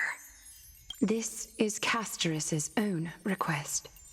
I have never seen her so determined. She brought this up herself? You're not pulling my leg. She's also made up her mind to leave her confused past behind. As will you, Cypher, when you finally make up your mind. Don't be so sure. Time is hard in the likes of you and I. But Castoris remains pure as driven snow. She can always turn back before the end, you know? Maybe she'll remember Trian's sacrifice. Maybe she'll remember the countless martyred Chrysos heirs. Maybe she'll remember you, with your one foot in the grave. I ain't as optimistic as you about what she'll want to do. Tell you what, why don't I take this room of treasures as a security deposit, and we make a bet? Go on. I bet she'll change her mind and turn back. Now, if I lose, I'll do what you want me to do. Return this deposit to you, plus giving you another room full of treasures. How does that sound? You sound like you have all the confidence in the world. In that case, let's make a pact with those conditions. I hope you're prepared to lose it all. In conclusion, I want to win. So I hope you two can give up on going to Styxia. I'll give all the treasures in that room to you. And you can split it between yourselves, however you want. What do you think? Tempting, right? I'm almost dead. What use do I have for money? I decline. If we don't find the Death Titan, her soul will... Oh? I can't go into the details, but we have to go to Styxia. I really don't get how. Princess, homebuddy, you keep talking about needing to find Thanatos, about getting rid of your curse, and you don't care about anything else. But did you ever live for your own pleasure? Even for just one day? What are you trying to say? I'm saying, contrary to your beliefs, Aglaia didn't take you in just so you can die for her Aranova. The flame chase journey walks hand in hand with sacrifices. Isn't that why you're always running away from Lady Aglaia? Fine. Never mind. We all have our own problems. I ain't gonna say anything anymore. It's not like I was gonna honor that bet anyway. But listen to me. Styxia is no tourist destination. Sure, the treasures buried in there are 10, no, 50 times richer than Aglaia's vault. Yet, I've never been there. And I never plan to. Because even a demigod can't be sure they can walk out of that place alive. And now I'm supposed to escort you to Styxia. Sure. Pay up.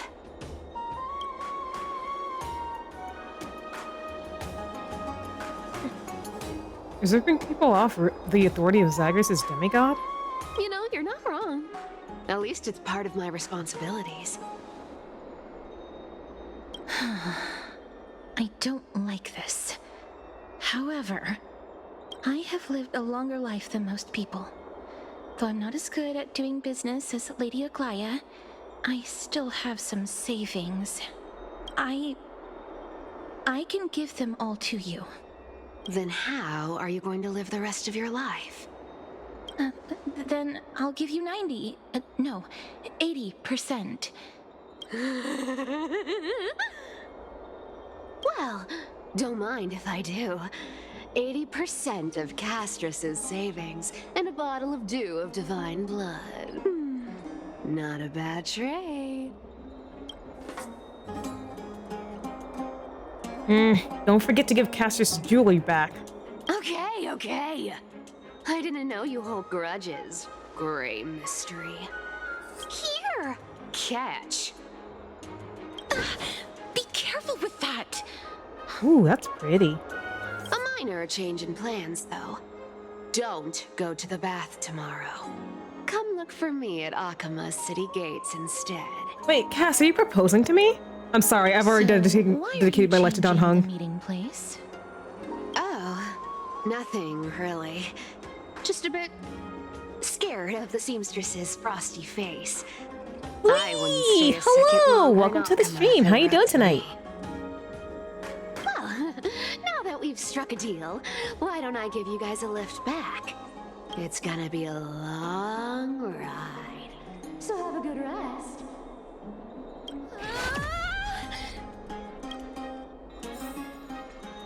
I'm doing good. I'm enjoying the story. Yeah, I'm like, is this my room? How did I get back here? But yeah, I'm enjoying the story. I'm like really curious how like 3.2 is going to unfold. Clearly we are focusing on Casterus and Anaxagoras. And then I wonder if there'll be any other Chrysos heirs dispatched. Like, cause we met Cypher just now.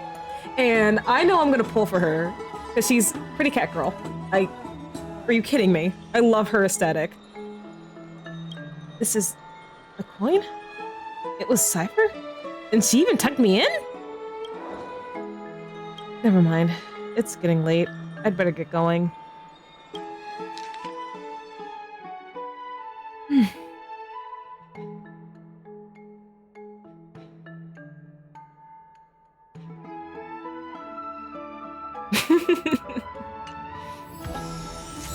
Well, thank you, Cypher. Oh! She gave it back!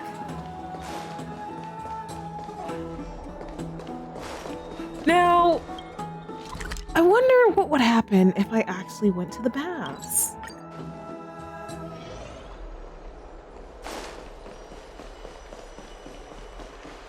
The golden threads foretold your arrival, esteemed guest. Okay, okay. I just wanted to see if like there was like an Easter egg. If you if you did, like just ignore Cypher's directions.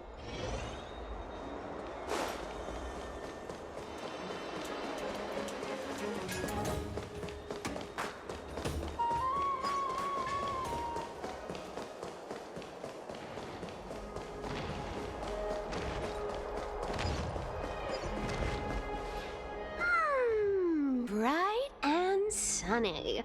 Just the weather for farewells.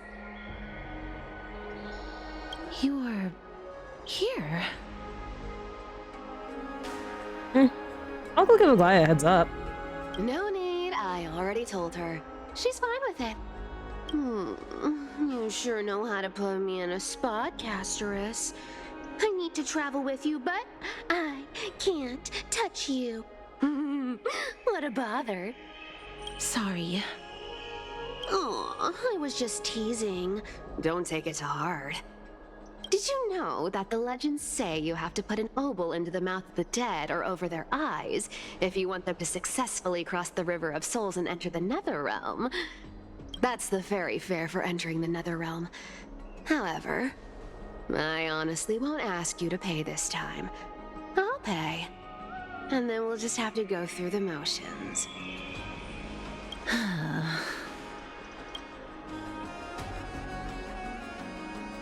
Just how much have you swindled Casterus?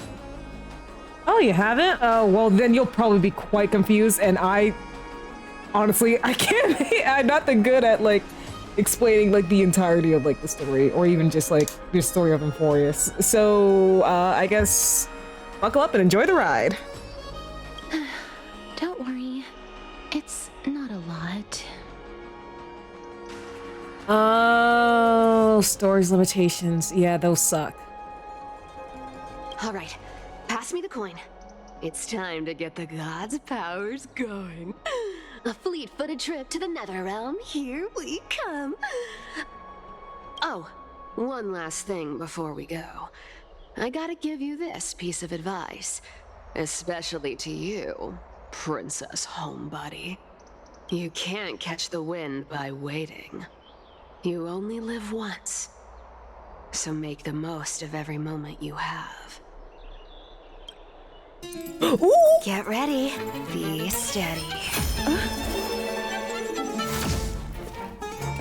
Hi, your turn. Don't be nervous. After all, it'll be gone in the blink of an eye. Oh.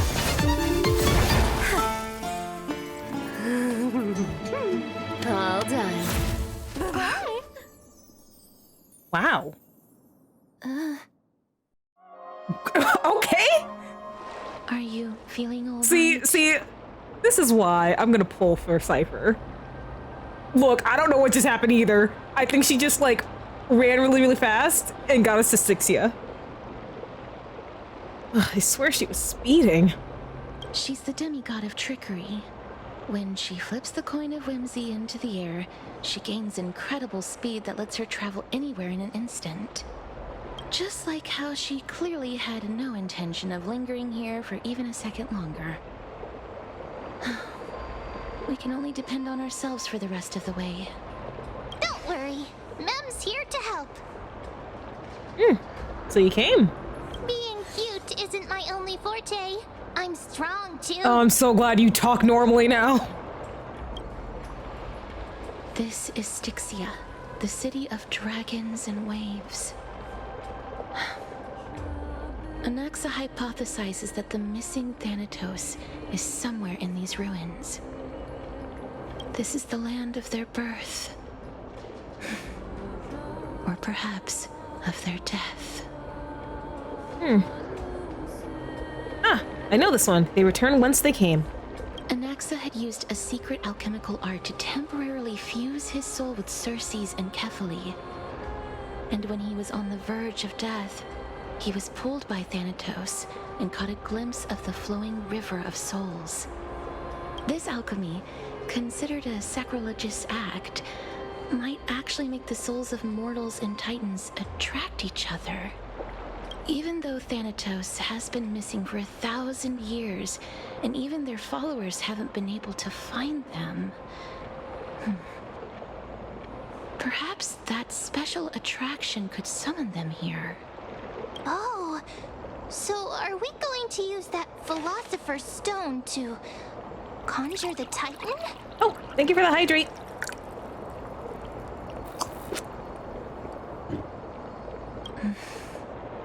I guess that's the only way.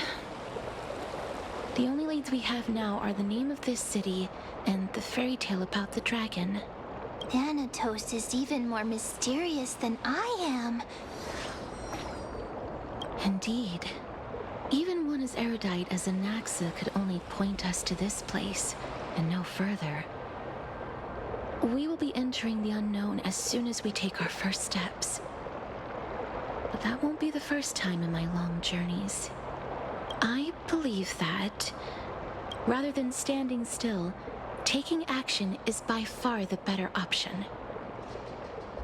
Perhaps fate might take pity on us today and show some compassion.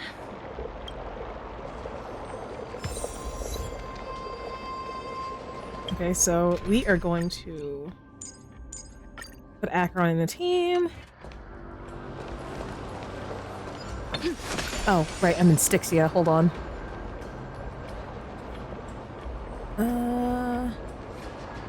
Yes, here.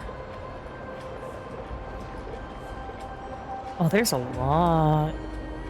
There's a lot. Okay. Go back whence you came.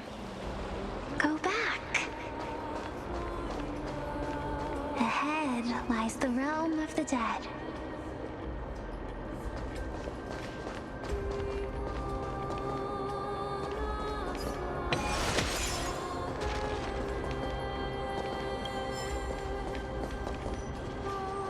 What a beautiful butterfly. Oh yeah, I am really close. Talking to us? Sometimes I forget. This is a eulogistic butterfly. They are found in places where many have met their demise. In Idonia, some think of them as manifestations of Thanatos' benevolence. By turning the lingering obsessions of the deceased into these creatures, it is as if the Titan has made life into a specimen.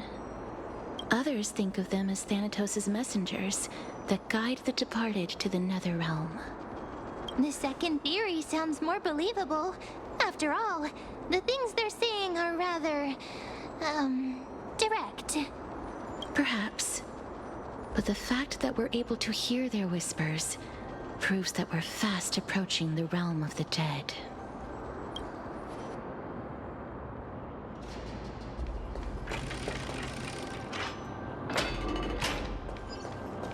These shadowy figures. Are they illusions reflected by the River of Souls? Oh, hold on. It was illuminated for a second. What?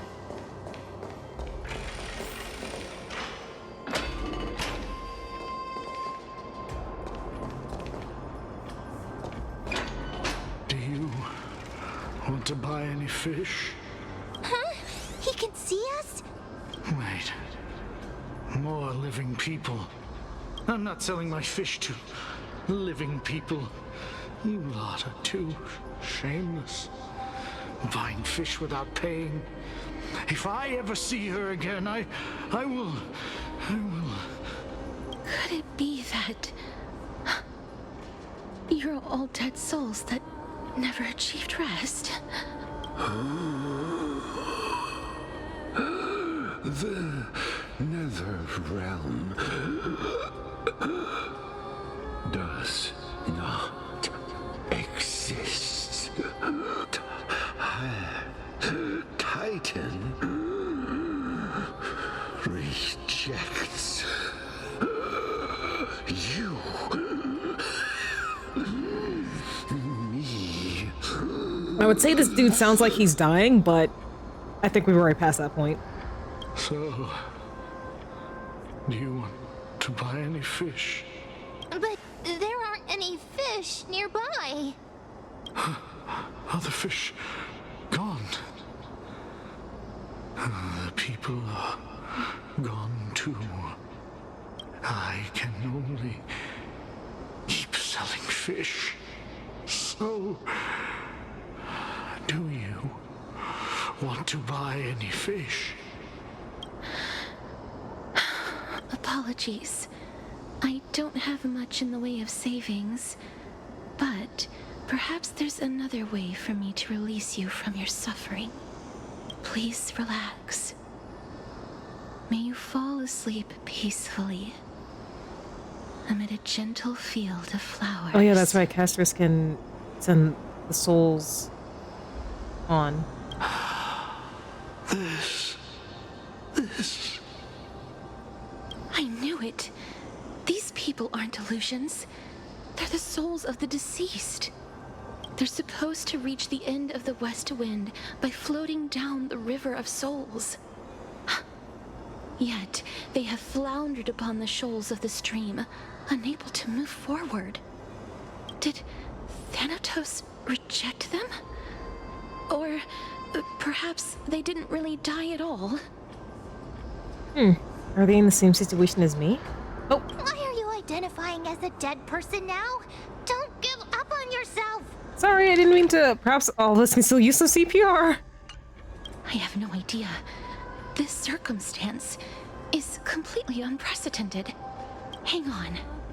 Didn't he say more living people? So that means he's seen other members of the living apart from us? Could it be that these souls are stuck here due to someone's deceit?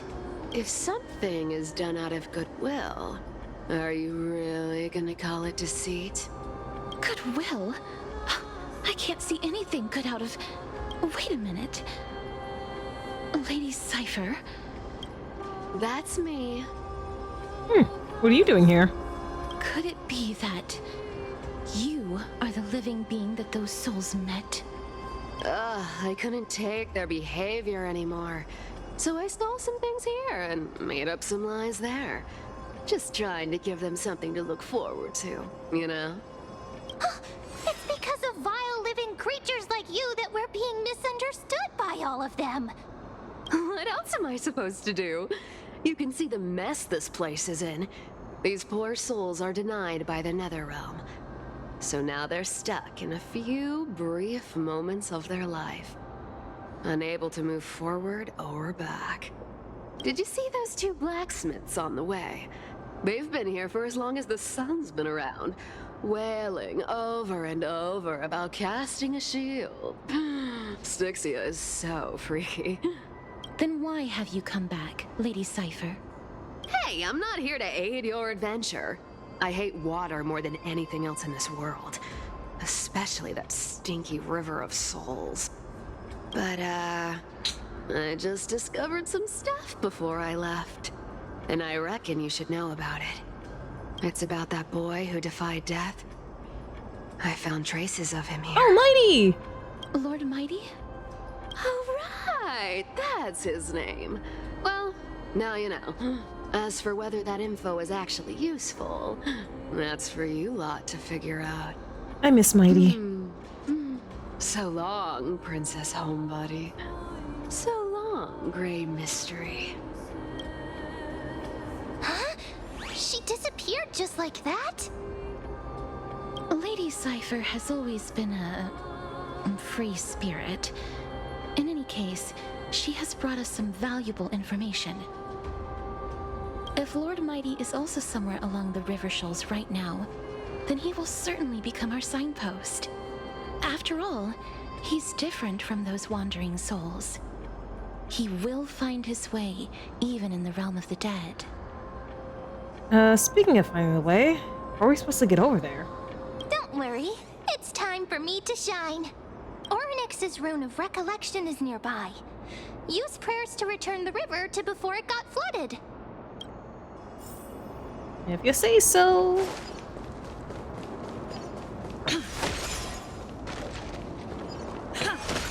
Hey, over here!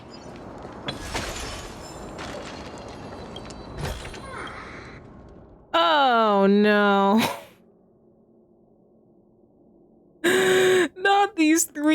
spaces again. Oh gosh.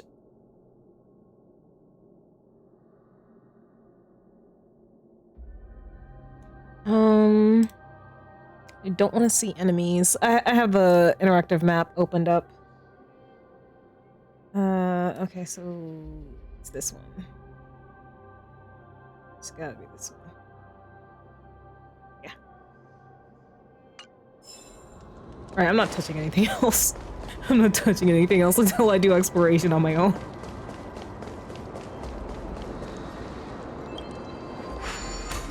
Okay, interact with the rune base to obtain the rune of recollection. With the rune in possession, the miracle's orb illumination radius moves with your character and reverses the surrounding spacetime. With the rune of recollection in possession, interact with the rune base to drop the rune, and the miracle orb's illumination radius will stop following your character. Oryx's miracle has appeared. Amazing! It's like we're inside a giant bubble. Even the river got parted. Oh, we're parting the river like Moses. I mean, no, not river. Sea.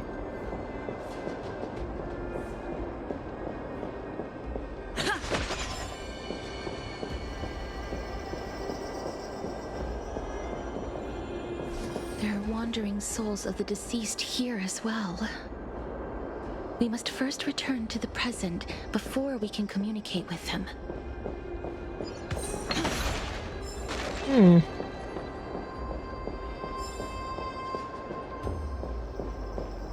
Alright. Let me put it back.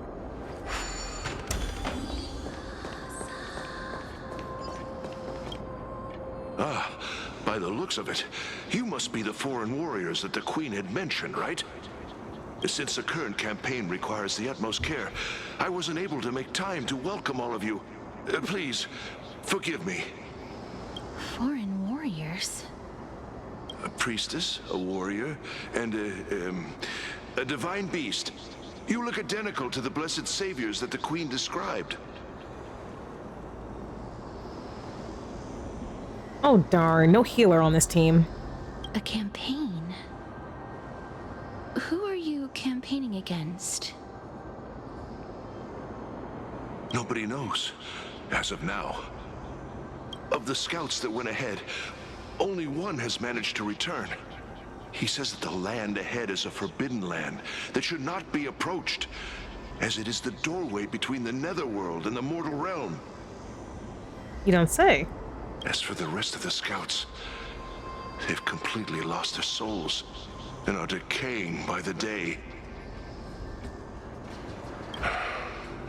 While there is still dissension within the city, the scholars agree that this calamity was so unprecedented that it needed to be given a new designation.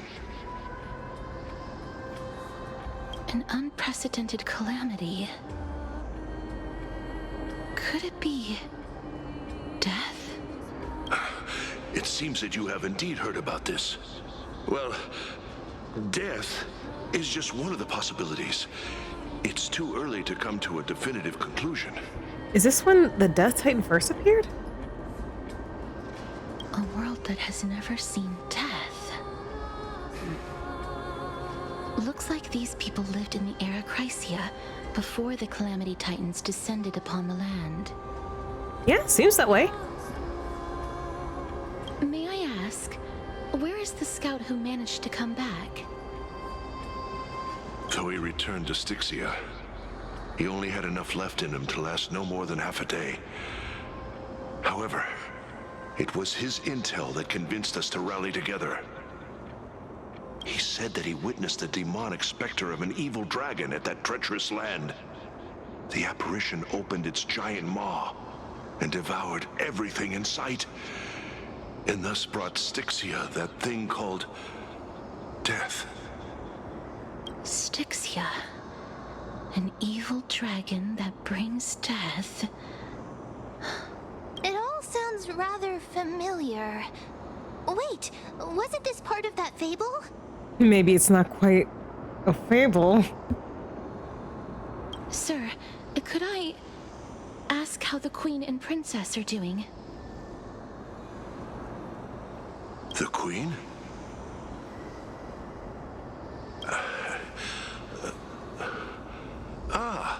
By the looks of it, you must be the foreign warriors that the Queen had mentioned, right? Ah, he's looping.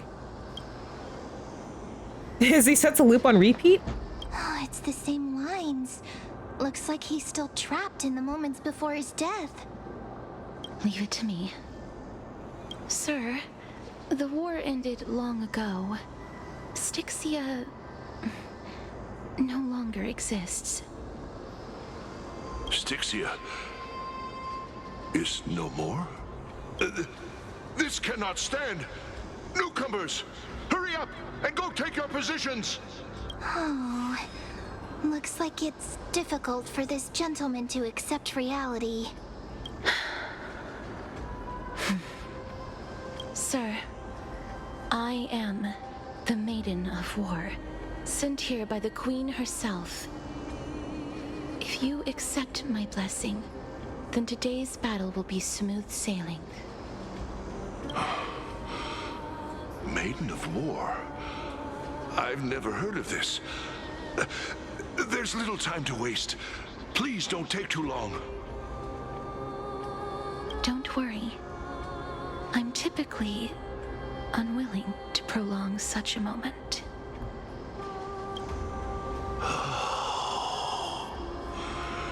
Is it over? Have we won? Oh, push yourself now, Casterus. Cass, oh, are you all right? I'm fine. I just didn't expect that I would still have to embalm others, even in the realm of the dead. Is this a remnant of his soul? That's interesting. Well then, why should I place my trust in you, holy maiden from afar? Wait, this is... I don't quite understand what you're trying to say. Since the prophecy has already pronounced your name as Chrysos, heir of death, Akima ought to treat you as an esteemed guest. However, you seem to have no intentions of concealing your involvement with the Council of Elders, while most likely being aware of my issues against them. I cannot deny your claim. It was the Council that offered this room to me, and they had only one request. They want the curse of death to be completely subjugated to your will. I was agreeable to that request. But why? I am unable to rid myself of this innate curse. However, from this day onward, I shall use it according to your will. I will never make any superfluous moves on my own. I see. So that is how they plan to control the Flame Chase journey. They have shifted the heavy responsibility of granting death over to me.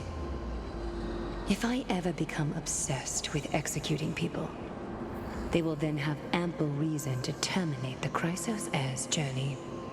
And yet, you seem to not mind. This is quite surprising to me. Well, Aglaya doesn't seem very execution happy to me. That's because the fate that we were born with is a burden far heavier than that of an individual's life. I've woven many unforeseen events into the tapestry of fate. This is but one instance. Tidy up your precious garments and come with me. Akima welcomes you, Casterus. You seem to hear a sigh of contentment, as if it comes from the mouths of some colossal being. Then the scenes of the past abruptly dissipated. I didn't think we'd find vestiges of memory here. Maybe they've got something to do with Oryx's rune? Perhaps. But I do not need a reminder from them. This memory is one that I will never forget. So it seems that the Council of Elders has manipulated you once already. Indeed. While my relationship with the Council has always been quite ambiguous, Lady Aglaya has never taken any precautions against me. Instead, she's shown me nothing but complete trust. I really want to repay her for that trust. But why would this memory appear right now? Is this really Orynyx's power?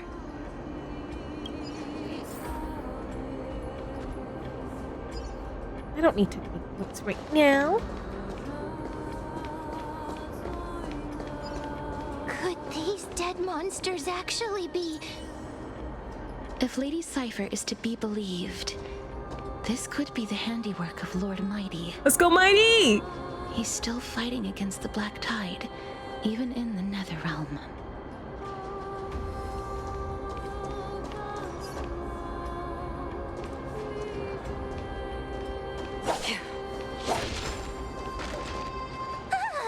Why are the Black Tide monsters here too? Can they swim in the River of Souls? Even Thanatos wouldn't be able to accept Black Tide monsters into their realm. These traces seem to suggest that anybody who trespasses upon death will pay a heavy price. We're also here to trespass upon the Titan. Since the realm of the dead must remain peaceful, it's imperative that we rid the place of such discordant noise. Please stay back. Let me deal with these enemies.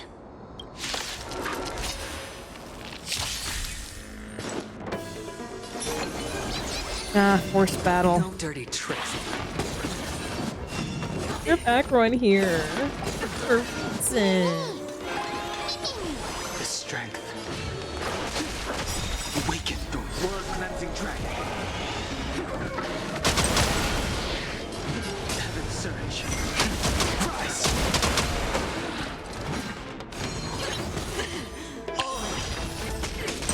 That's half the work. The dice have been bust. Maybe I'll take it all. Thank you, Rini. Another blood debt repaid.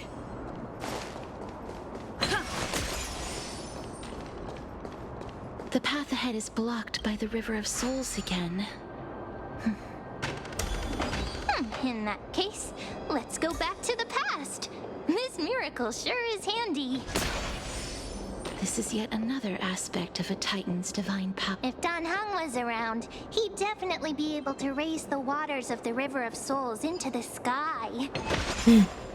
If Lady Hycelens was still alive, I think she might be able to do that too.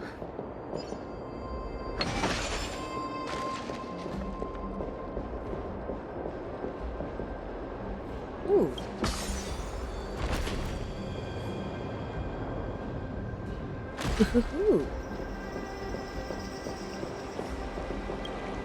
I'm seeing the potential puzzles here. You discern both the past and the future.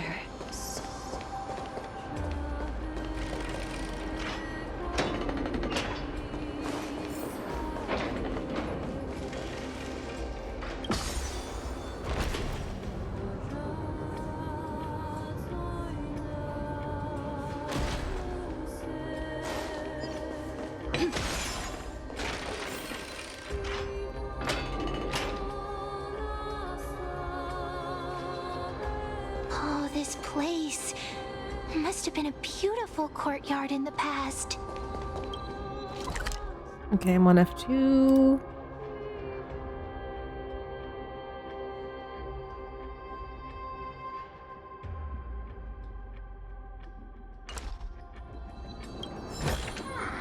Looks good.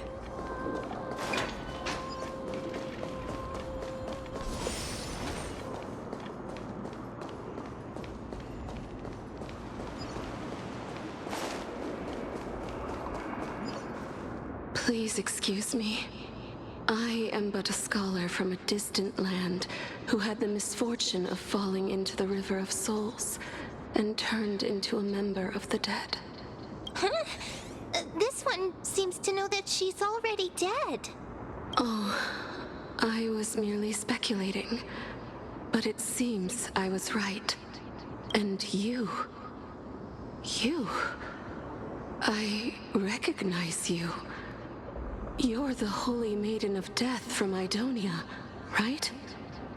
I'm sorry. I cannot bring you back to life. However, should you desire it, I can end your prolonged limbo. I'm well aware of that. Even if you were able to revive me, I would never choose that option. That's because I didn't fall into the River of Souls by accident. Instead, I leaped into it to seek my death. Why? If you could see the life I've led, then you would not reproach me so. My life was far too miserable. But I did not expect things to stay the same even in death. What a joke. In escaping my mortal life, I've entered a millennium of pain instead. Circe's above. What cowards humans are. For we fear both life and death simultaneously. I'm sorry. I am also powerless to answer that question. That's all right, Holy Maiden. At least you are able to respond to me. Please, grant me death. Circe's above. Does this count as thinking till the moment I die? He seems free. I have seen too many farewells. Her distress is quite commonplace. There are those who will end their lives over what seems to be the smallest of worries. For some people, this power that I possess is a blessing rather than a curse. But I never managed to convince myself of that. Cass, are you still trying to create a world without death? Yes, because when placed under time's vast scales, there is no worry in this world that cannot be solved. You should chat with Don Hung about this. This is a wish that I've held for almost a millennium. My mind might have changed once upon a time if people managed to strike up a friendship with me. Are we not friends? But I've never been more firm in my conviction. Now that I've learned about your near-death state, it is my duty to wipe death from the face of this world.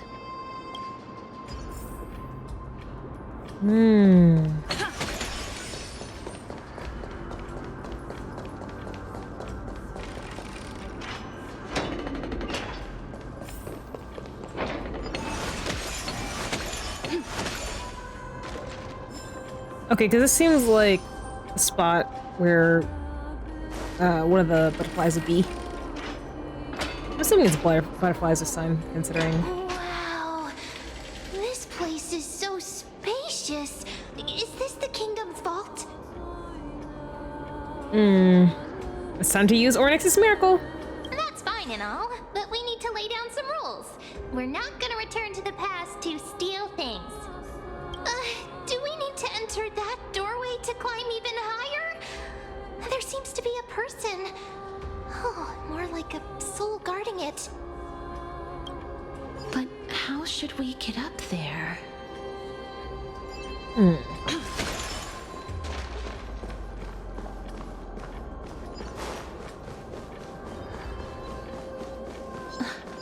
The path is blocked yet again.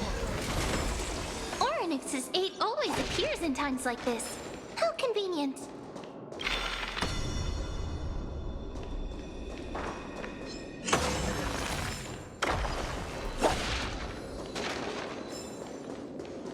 Okay. Look, there's even a platform lift over there.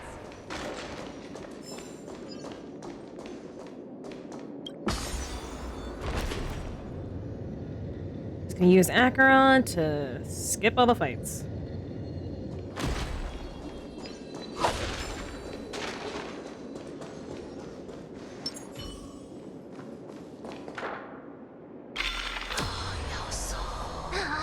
A chest of the past has been left behind, but none of its treasures remain inside.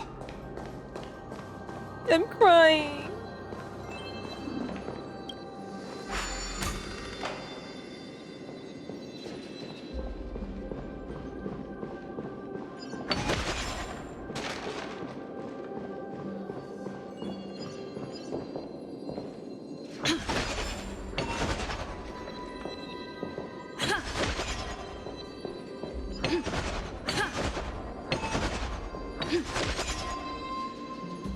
I'm trying to see if I can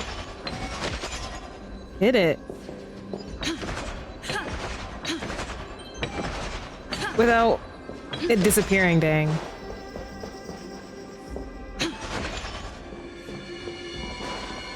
Wait, what if the miracle suddenly loses its effect? Ma'am, do you really want me to answer that?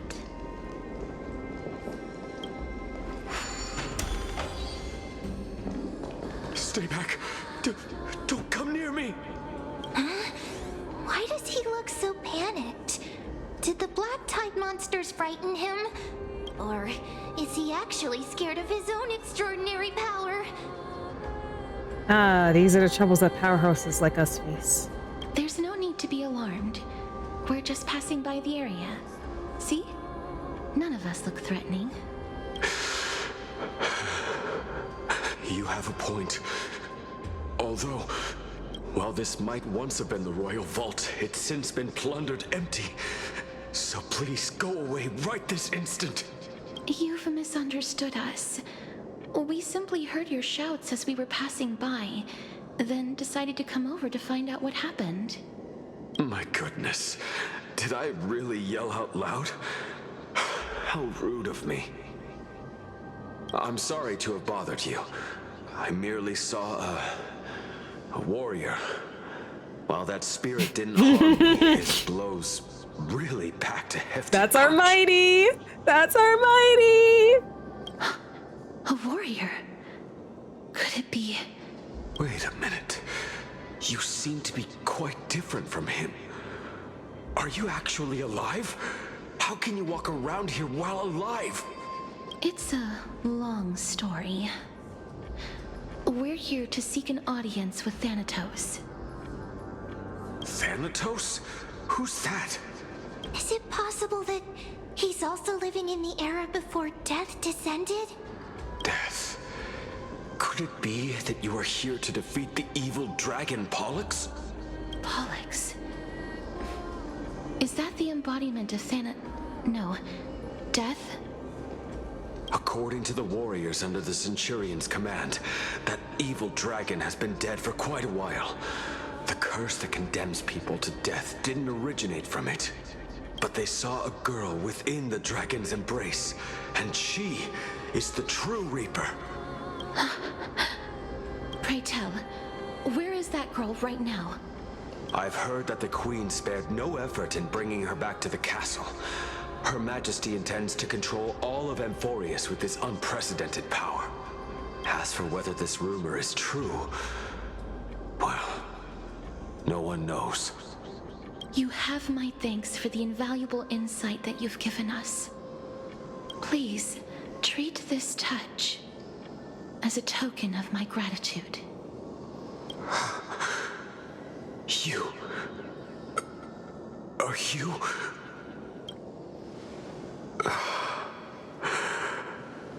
Thank you. This is his... Alright. More of Cass's memories? Then you granted him death? That isn't like you. You would have refused even if I commanded you to do so. I don't know. I did it out of sympathy, believing that I wouldn't be racked with agony, but I am still in a state of turmoil. Sympathy? Sympathy for that youth who triumphed in every battle? That young man was favored by Talantin, who taught him a move that will defeat any mortal enemy with a single blow and emerge victorious every time. He could rely on that move to always achieve victory during Anaxagoras. However, now that death has descended upon the mortal realm, that divine swordplay also means he can send others to death at will. In other words... You feel that he's similar to you? Yes. Since he can never be inferior to others in martial combat. death would be the inevitable outcome every time he strikes. That's why he approached me and pleaded. Pleaded for me to put an end to all of this. You are perhaps feeling lost from making your peace with death in so abrupt a manner. I have not made peace with death. I've seen the people of Idonia stand tall and proud in the face of death. Even before the fated finale arrived, they were already content with the lives that they'd lived. They had such proud expressions. Expressions that made me believe death would be an insult to these mortals if the concept is truly a power that a god had carelessly cast down upon the world. Perhaps death's authority was never meant to exist in this world. Just like how I shouldn't exist. I won't refute your beliefs for now, but would you be interested in listening to a story of mine? Another story? It's a fairy tale from foreign lands, told by the person who brought you to me in that ice field long ago. A tale told by the Queen of Styxia. What? Wait a minute. That means the girl born in the dragon's embrace, the personification of death these souls talked about. That's you, Cass? I've already had an inkling for a while now. But I honestly have no memories of Styxia. My memories only begin after Amunet brought me to Idonia.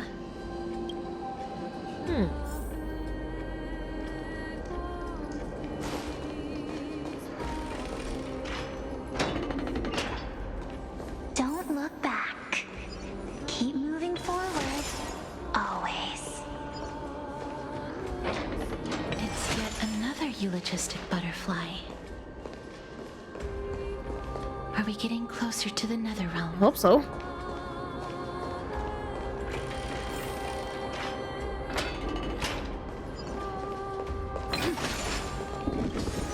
Oop. Oh, this is...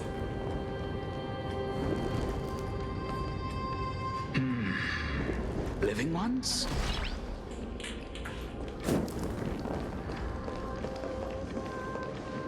Oh, could you be the scions of Styxia? Did you hear about the great work that I'm doing here? And have thus arrived to give me the last material that I need for transmutation? Great work? Have you heard of the great name of Pollux, perchance? I've definitely heard that name many times today. You have? Then that's good. During the Age of Myth, a time likely before your birth, I was the unsurpassed zenith of alchemy that none could reach. On the shoals of the River of Souls, I shall make Pollux soar again and bring death back to the world. But didn't that dragon already bring death to the world? Oh, looks like you don't know the whole picture. Well, it's true that the missing girl can grant death to mortals. Pollux, the one who delivered her onto this world, makes it so that humankind cannot die. Excuse me? So, it's just as I feared. You and that dragon. Are you the two sides of the same coin? This is my guess. The deceased are supposed to drift down the River of Souls until they reach the end of the West Winds. But this River of Souls was blocked by Pollux's fall. That's right. That's why it's imperative that I bring the dragon back to the mortal realm and make it soar the skies again. I have long since prepared my alchemical matrix in the tower. Although, I am still missing the most crucial material of all. And that is? That final ingredient, the final sacrifice, is none other than the girl who lives out her days with death. Huh? What's going on? You didn't touch him, did you? I know that I am no longer capable of carrying out that task. Take this, all of you, and please fulfill that great undertaking on my behalf. This... We had been inebriated in Fagusa's feast too long before we began to seek divine bestowed death, so that we could be freed from the whims of fate. However, that brought doom upon us. Instead of summoning a supreme god, we encountered a monster that cut off the River of Souls. That detestable dragon Pollux denied all the dead from the gates of the Nether Realm. Unable to rest in peace, these departed spirits engulfed Styxia like a roaring tide. As a result, my city and its people no longer exist. That child is the only person whom I managed to save. Born within the evil dragon's abdomen, she has possessed the talent of death since her birth. She must have been granted to us by the gods as a chance for us to atone for our sins. Please, you must nurture her to adulthood and prevent her from experiencing all of the suffering that we went through. I promise that I will care for her as a mother, that I will protect her from the evils of death. By Fagusa above, thank you for your kindness. As her mother, please bless this child with a name. Before I am swept away by the River of Souls, please, let me know how I should address her in my next life. Oh. Like how a transient raven butterfly, a fleeting papilio castor, perches on the twig of death. Castorus. That shall be her name. That's where my name comes from? Oop. The sound's back. What is making that ruckus? Pollux.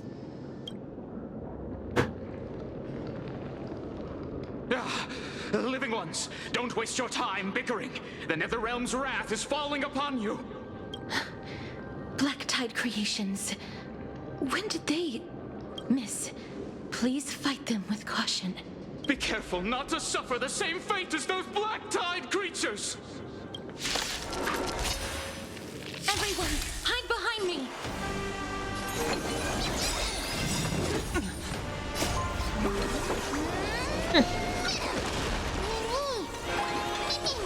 I sense a storm. Awaken the world-cleansing dragon. Yeah, casters would definitely work better for this area, but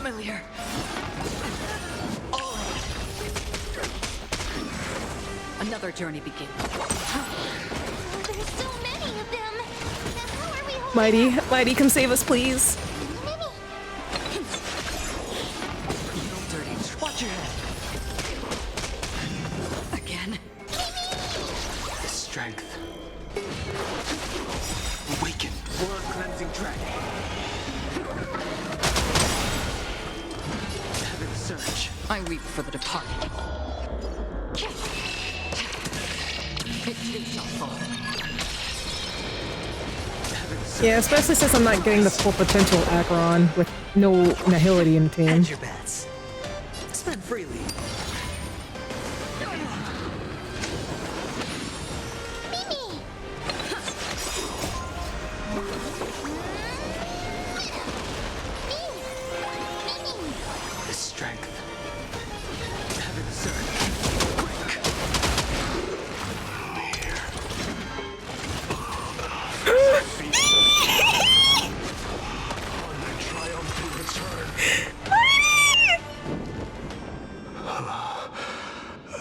You? Mighty? Lord Mighty? Oh, I missed you so much that it almost killed me. Pun unintended. Lord Mighty. You've been through some tough battles once again. You're beautiful in this Golden Globe. I'm just curious as to why. That black tide is endless. My death is only temporary. Mighty.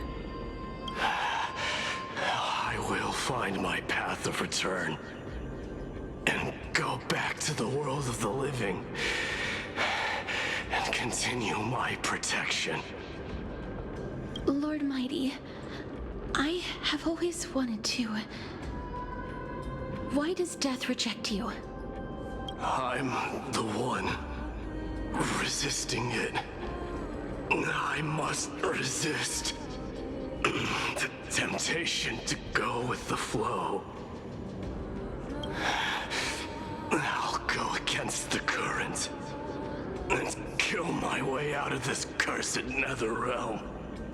That is my destiny. Seems to be stuttering. It seems like he's completely focused on resisting the temptation of the dead's whispers. He's working hard every minute to deny death. Mighty. I'm so proud of you. You're doing so well. It seems his battlefield is not limited to the world of the living.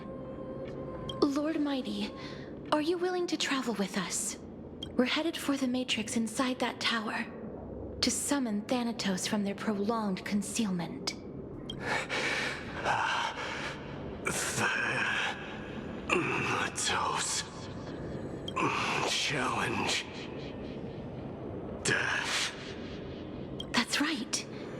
If we can work together and defeat them, you won't have to be troubled by the curse of immortality any longer. Let's go together, Castoris. Let the person who has brushed against death countless times guide your way. Cass, are you sure you want to do this? The alchemist said he wanted you to be a sacrifice. I'm not afraid. There's no reason for us to turn back anymore. Rather than standing still, taking action is by far the better option. Perhaps fate might take pity on us today and show some compassion.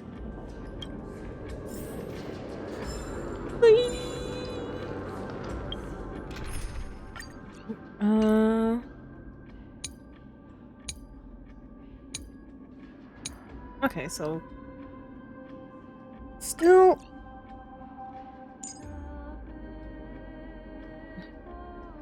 where is she?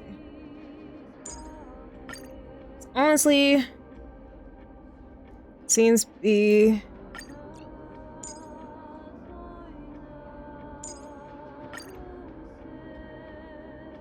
all right. Just for a time.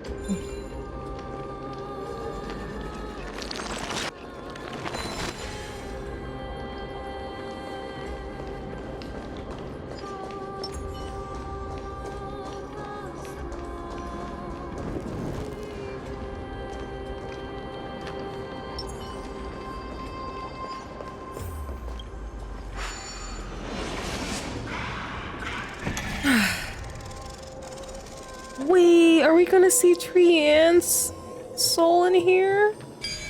I don't think I'm ready for that.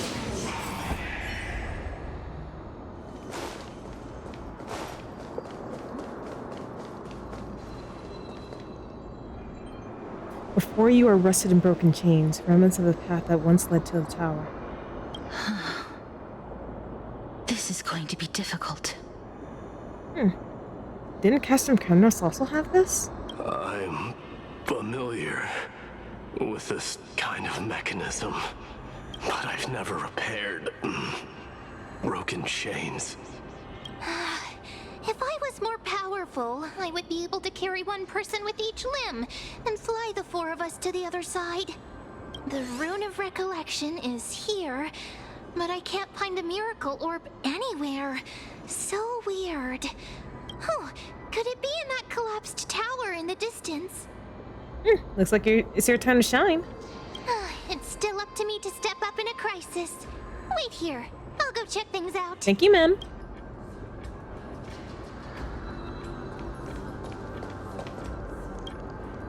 Just shout for me when you need my help. No, ma'am. Got it. Just leave it to me. Thank you.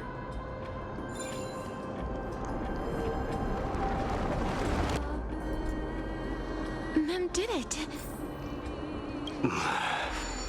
Oh, jeez. The pink squirrel is very smart.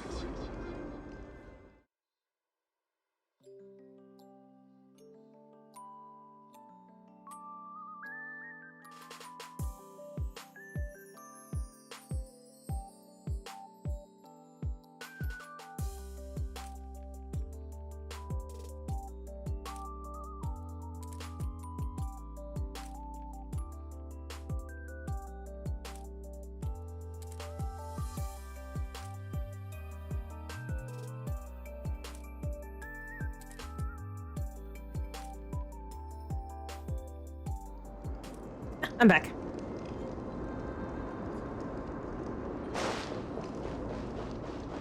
The miracle's range is limited.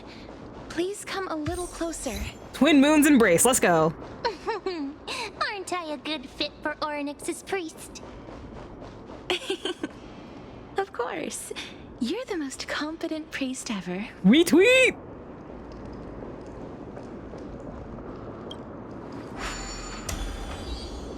The alchemical matrix should be behind this door.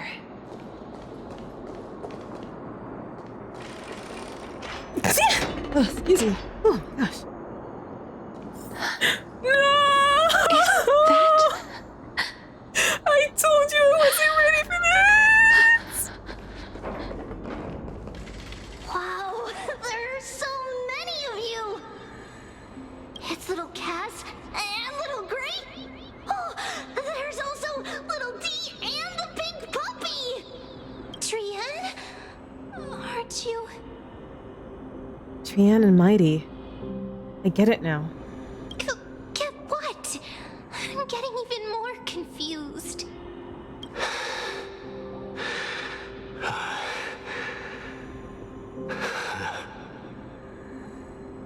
This is the first time I've encountered a deceased friend while going upstream in the River of Souls. It really works like this. Just like the other departed spirits we've encountered along the way. I'm also unable to sense the aura of the living on Lady Trian. Yup, you're right. Trian already knows that she'll not be able to return to everyone's side. But Trian believed that little Cass would eventually return to the Netherrealm. So, Trian has been standing here, at this spot closest to the world of the living, and waiting for little Cass. Yeah. Oh. It must have been very tough for you. But according to what Trian said, we're almost at the entrance of the Netherrealm. Trian promised Trevi and Trinan that when little Cass got here, Trian would get the gift ready and be the first person to run over and welcome you. So, little Cass, don't cry. Please, accept this. We finally finished it.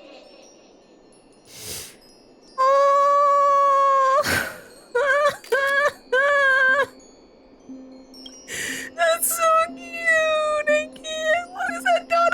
Ah! This is what Lady Trevi once mentioned. The gift for me that you didn't manage to finish. The Holy Maiden of Janus. Even when separated by life and death, their thoughts are still connected.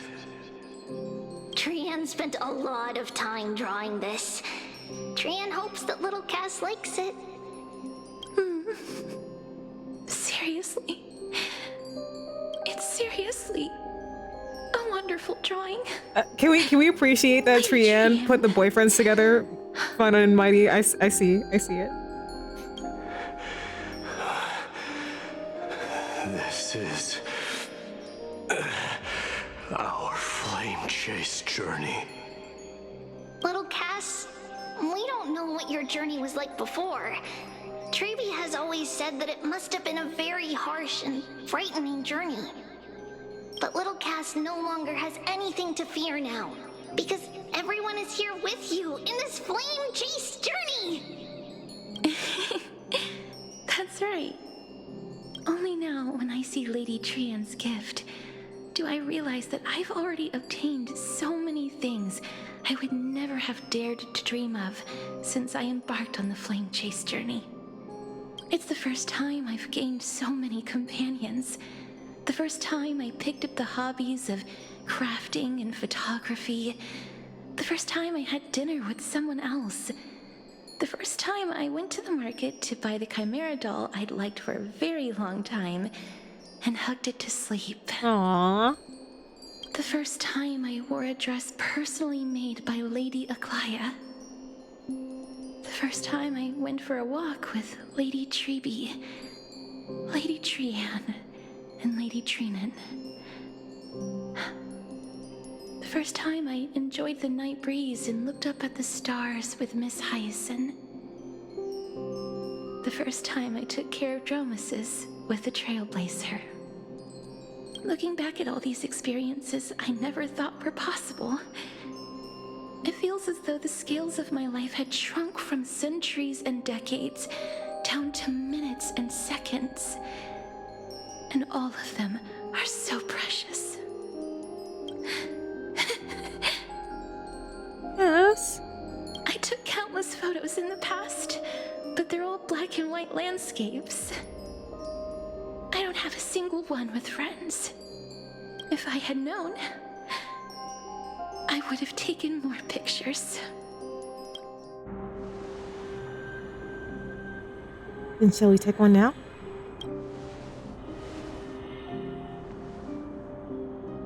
Trian says yes!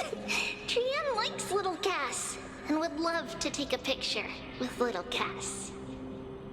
Sadly, being departed souls, our images cannot be captured in the world of the living. Have you tried this before? I thought so too. What? Are we seriously going to leave any room for regret?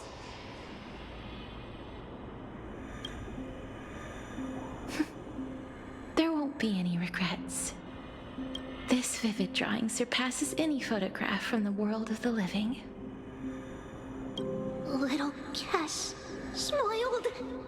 Treeby, Trinan, and Trian's wishes finally come true! I remember you once said that fate is not the flowers that bloom at the end of the road, but where people tread beyond the gate.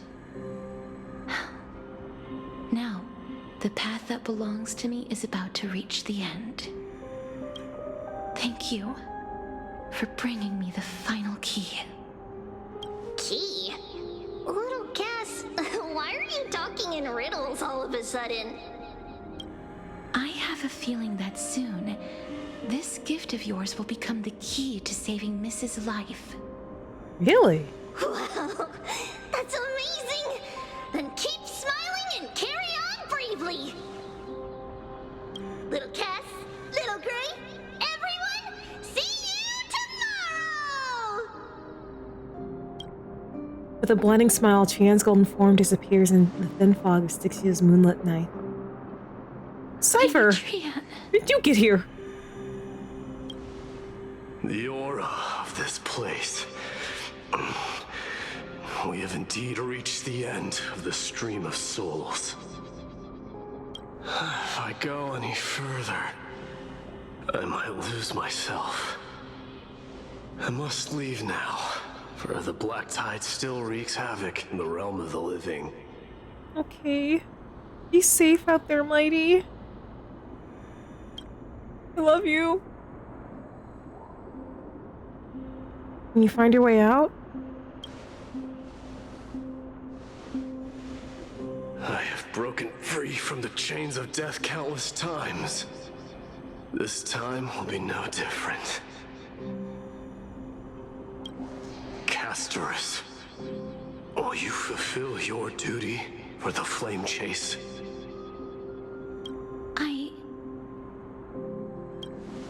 I have yet to make my decision, Lord Mighty.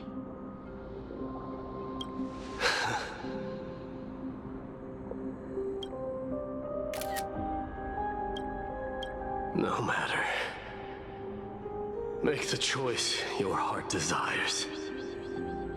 Even if it takes 1,000 years of waiting, I will continue to fight till I die, then rise from death till the miracle descends.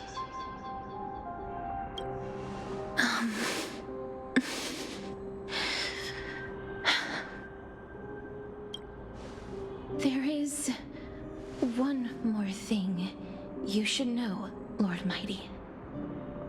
What is it? Professor Anaxa may have deduced the principles behind the Era Nova. You and I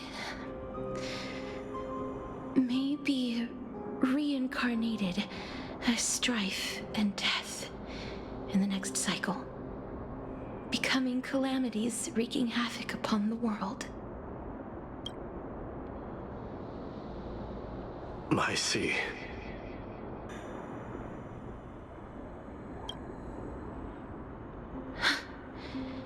Is that all? Are you going to accept such a fate without complaints? Do you have a strategy to shatter the shackles of our fate? I haven't found it yet. Perhaps I never will. Well, I mean, considering the Trailblazer, an outlier, has come into like the mix of this, maybe things will be different this time. Then, cease wasting your thoughts on futile matters. Control what little you can. And when fate's inescapable grasp comes, resist it with the strength of your mighty will. Let's go, Mighty. Oh my gosh.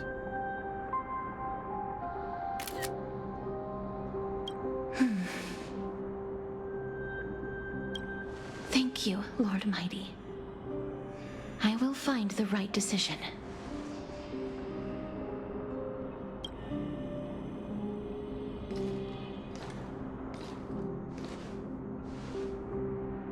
In the name of strife, may you meet a fitting end. This must be the alchemical matrix the spirit mentioned. Let's see. We need to insert Aquila's sky, Georios' earth, Kefali's fire, Fagusa's ocean, and Nestia's love.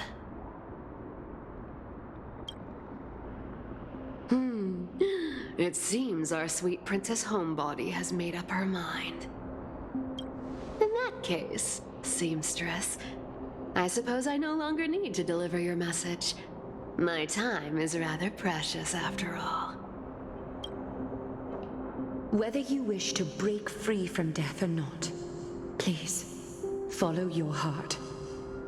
By the promise you once made, I ask that you fulfill your duty one final time. Castorus, please, live as a human, and die as one. According to that alchemist, the final piece is supposed to be me. However, he is not privy to the past, and therefore cannot see the full picture. The past? twins of death in Kefali's memory, and now I am certain that I was one of them. The trial of the Hand of Shadow demanded taking the life of your family.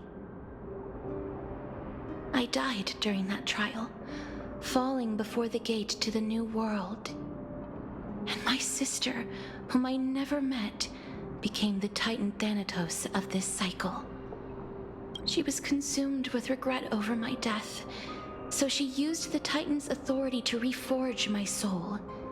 Yet, it also means she has never revealed herself to anyone, hidden away from the entire world. That's because the Titan she became already fell at the start of everything.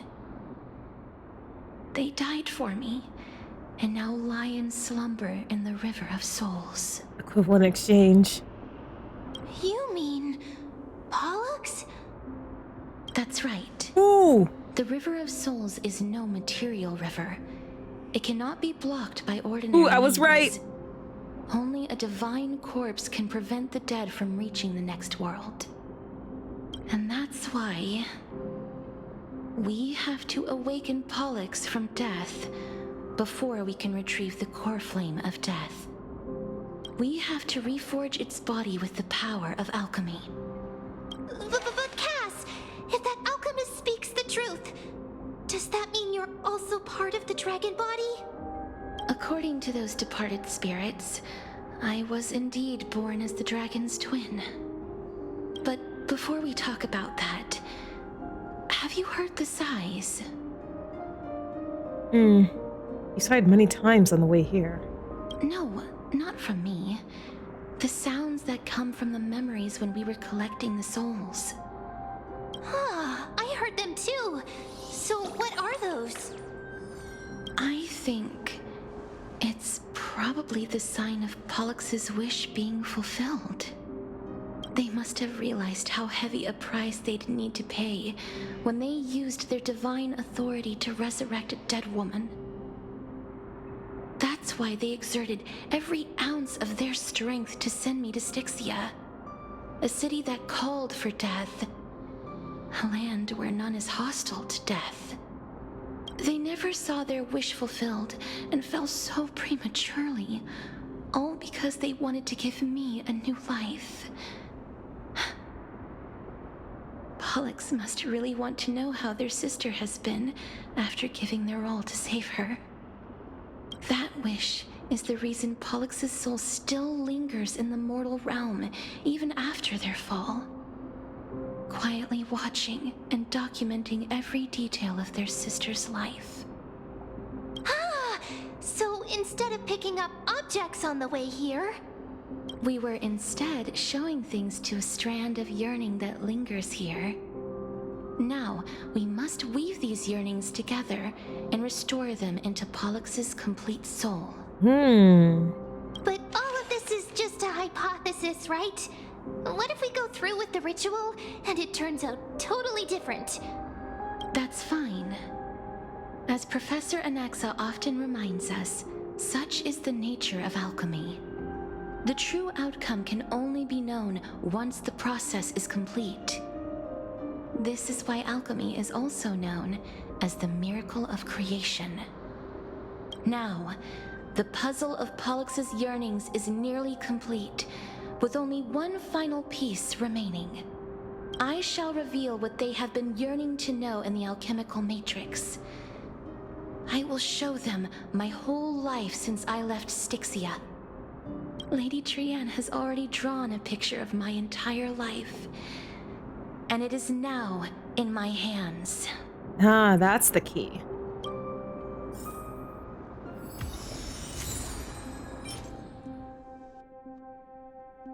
That's so cute.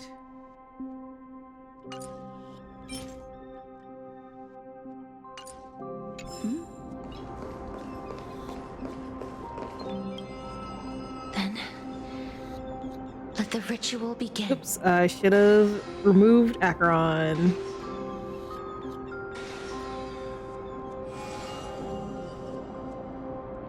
And now, the objective is complete. That is all. Such is what Professor Anaxa always says after preparing for an alchemical ritual. And now, Pollux, I shall lift you from the river of souls and reforge your soul.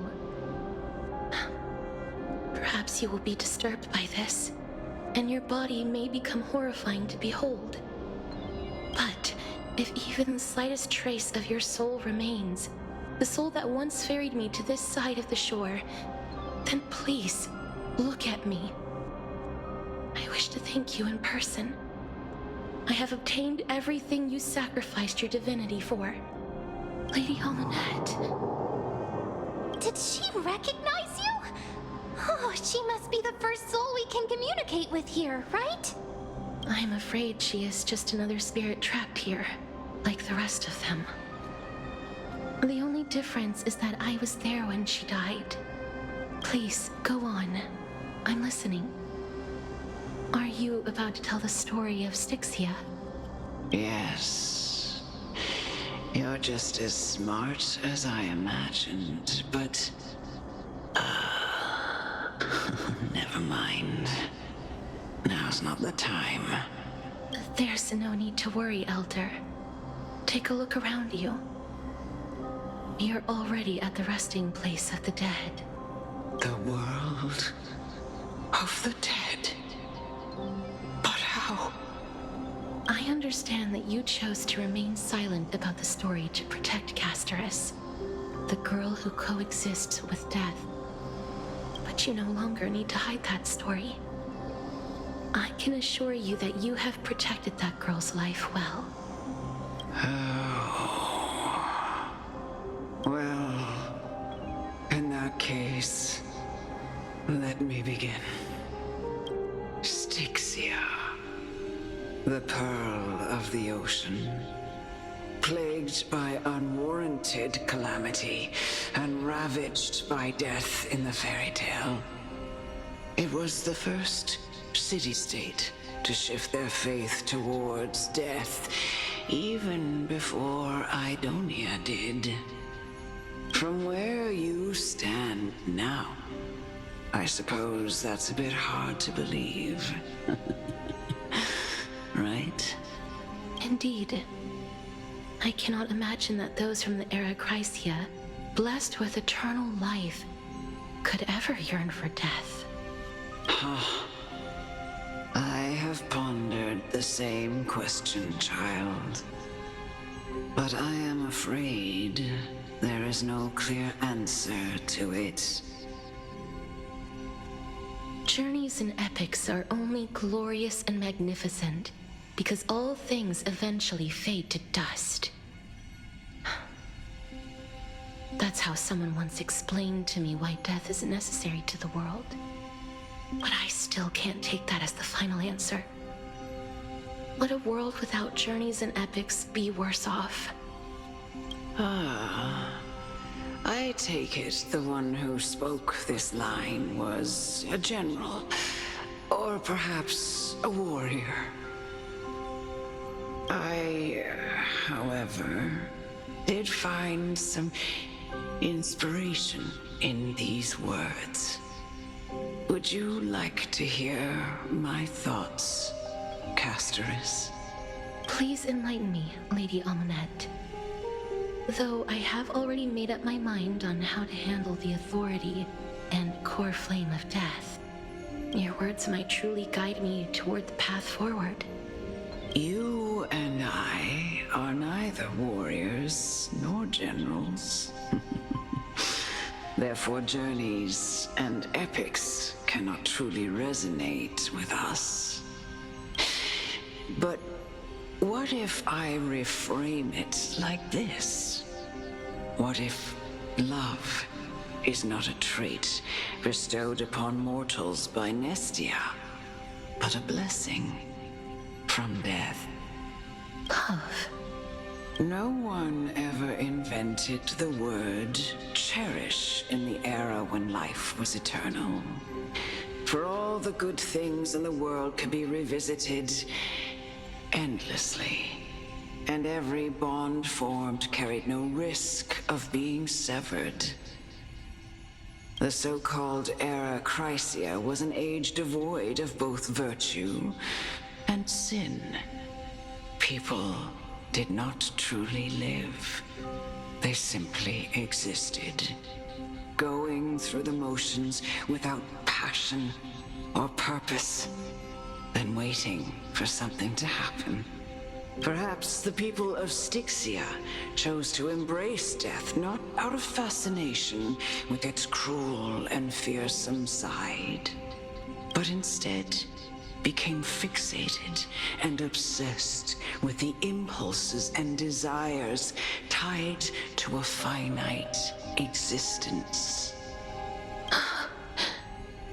Therefore, death is not a thing of fear and desperation, but...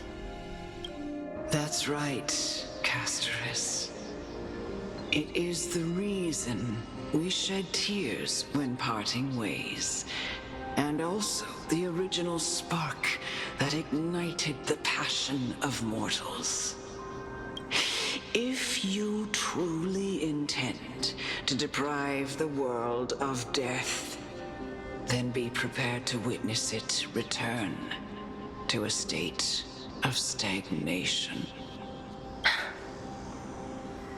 I understand, Lady Amunet.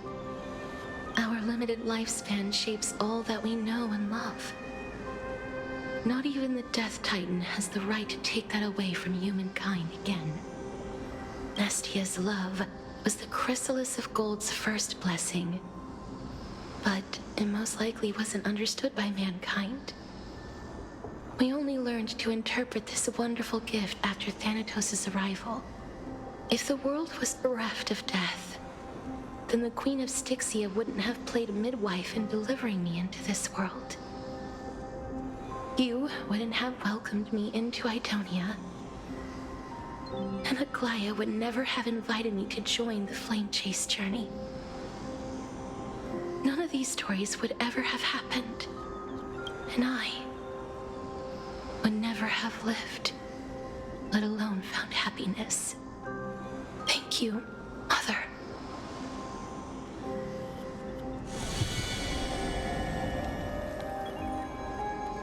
I will use all the love I've experienced in this long life to complete the final miracle. My teacher, Anaxagoras, grant me the wisdom of all things. I call upon thee, the stripped dead dragon's corpse.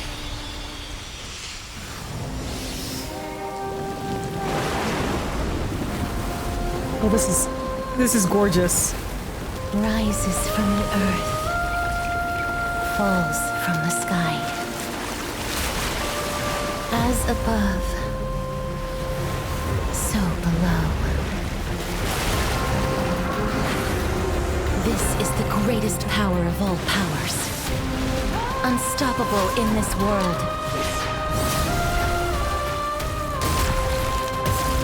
The great work that commands all death. I shall grant you embrace. All right, pop up, Queen.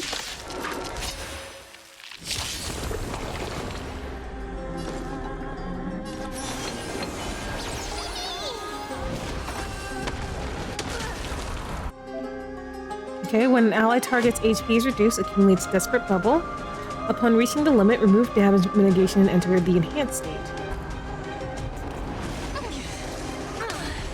the girl who once saved my life truly gone? He's not so fragile. Or will you show yourself again? And I know you're anxious. Shh. Don't be afraid. Embrace a new life.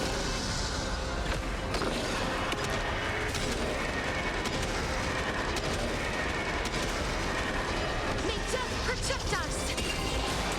Jesus! There's no more need to weep and grieve. I will grant you peace.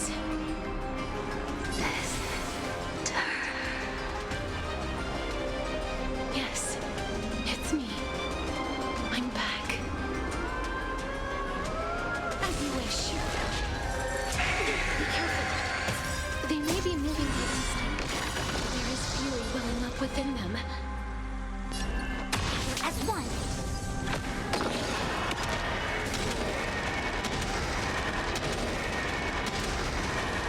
May death protect us!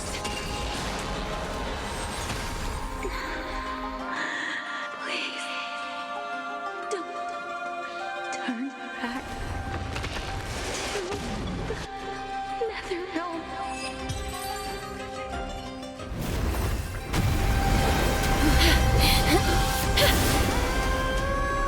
Oh, death. Sleep in peace. Oh, damn.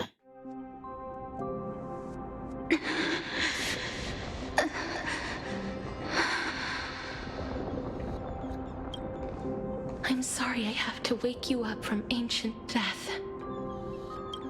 And I know you're anxious. Shh. Don't be afraid.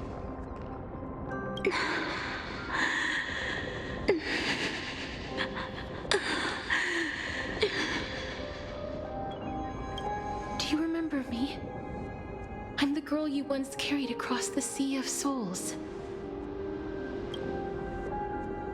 I'm sorry I wasn't able to remember you, but with the help of many people, I was finally able to pick up these broken fragments of my past. I'm back, Pollux.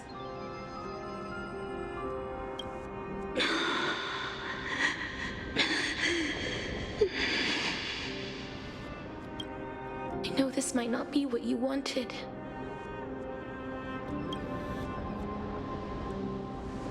But I have to do this.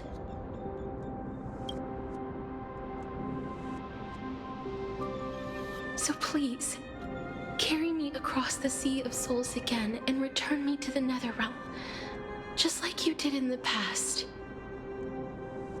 Please take me to where the core flame of death rests.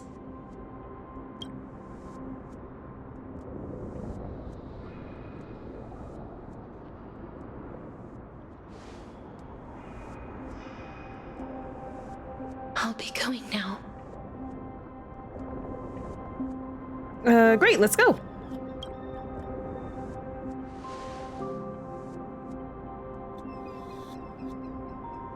They may look scary, but as long as... Ooh. What's happening?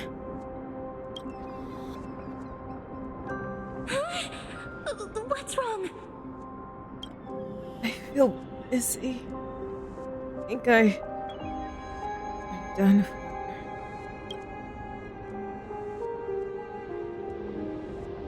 Are you... What's wrong with her? Her time is almost up. If I don't go now, I'm afraid her soul will return to Thanatos' embrace before me. What? Oh no! Is there anything we can do? Don't worry. I promised I would ask Thanatos for the Trailblazers' right to roam the Earth again. Mem, stay here and keep a close watch until I return. All right? All right. I'm the best at taking care of others. Go on, Cass. Make sure not to leave yourself with any regrets.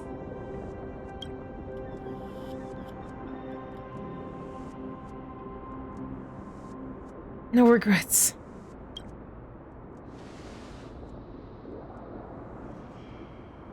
It's a deal then.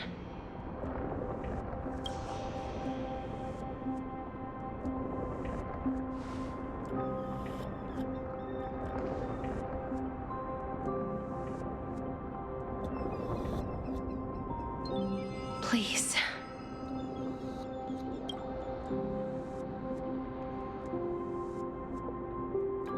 Wait for me.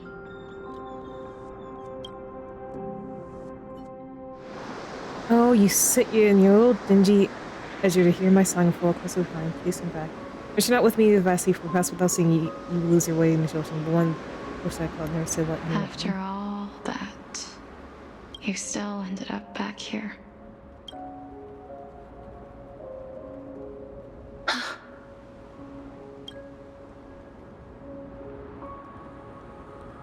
So the legends were true.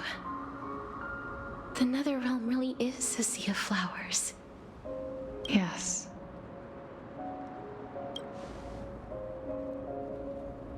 Just like the flower fields we tended to back then.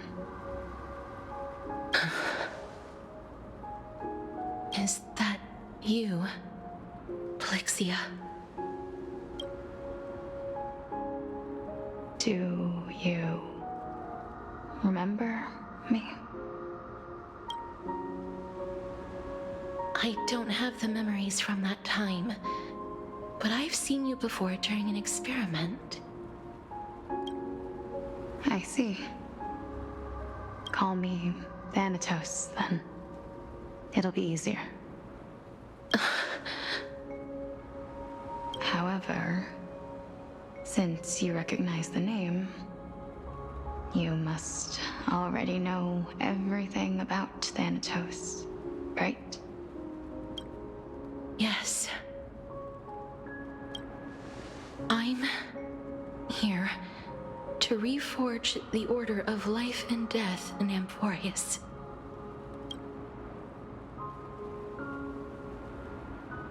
You know, my sister was a sympathetic, but rather sensitive person.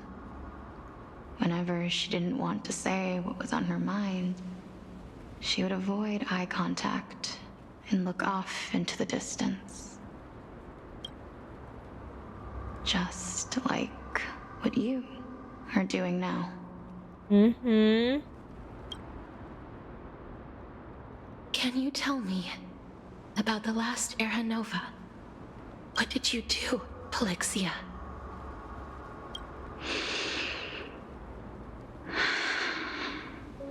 Where should I begin?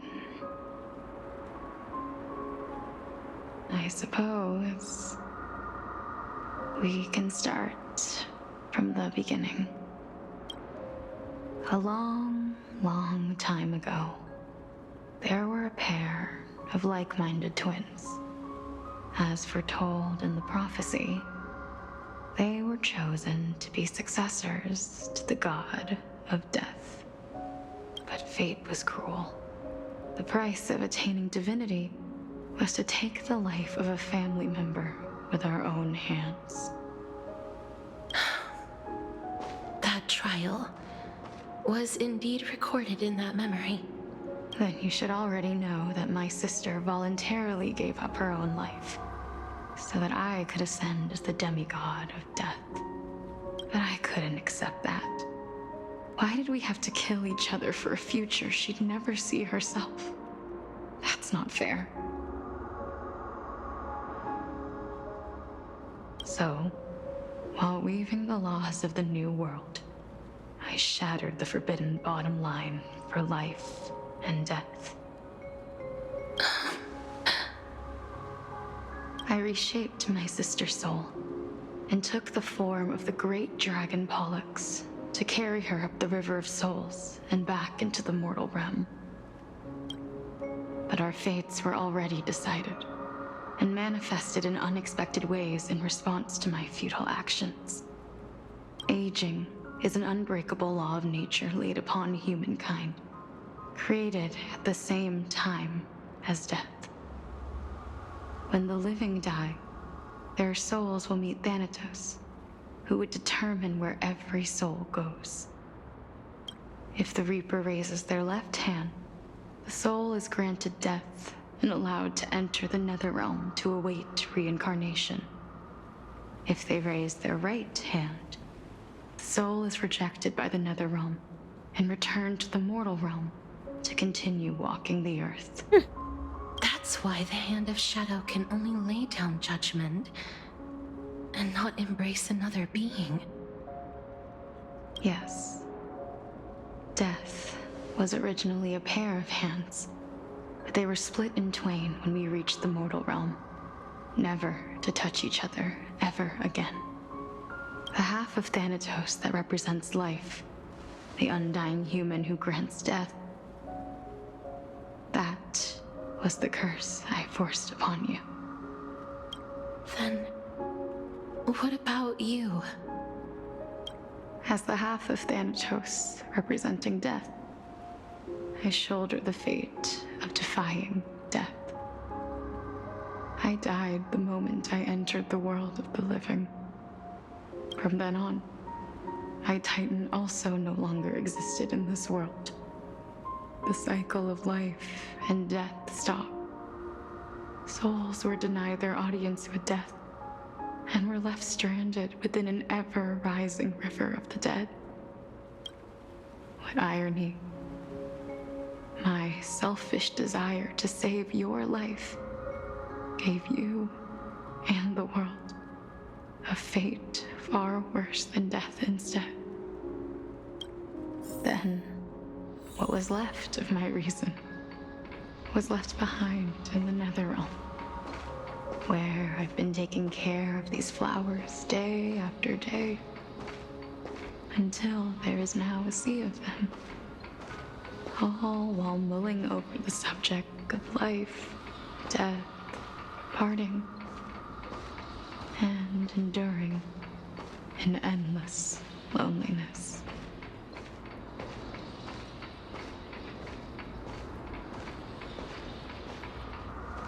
Fate is absurd indeed. Our lives were a mirrored image of one another, like a pair of hands. Even so, we arrived at the same destination. We walked different paths, yet experienced the same pain. I had hoped that maybe you would at least have a good life in this cycle. I'm sorry. I lived my life well. It didn't go to waste. As far as I'm concerned, you did nothing wrong. Even though I forced the authority of granting death to humanity upon you, a total stranger. Too many responsibilities were forced upon me in the course of this long journey. I was once lost, even upset. But I realized recently that if it weren't for your blessing, I wouldn't have understood the source of these emotions, nor would I have realized my purpose. I wouldn't have made it here to reunite with my missing half. And we wouldn't be discussing our past while sharing the same view of this landscape. I wouldn't have understood the meaning of our existence. The meaning of our existence. This sea of flowers blooms on dead land, because we sowed it with the seeds of our separation and watered it with our tears of loneliness. Yes, the only thing death is allowed to create are flowers that bloom from blood and tears. That's why Thanatos cannot create living beings at will, nor can the Hand of Shadow determine a person's remaining days. Because the life and death of mortals should never be dictated by another's will. Are you saying there's no point in Thanatos' existence? No. No single being can bear the scales of life and death on their own, not even a god. Life and death weigh equally heavy. We both know that now, don't we?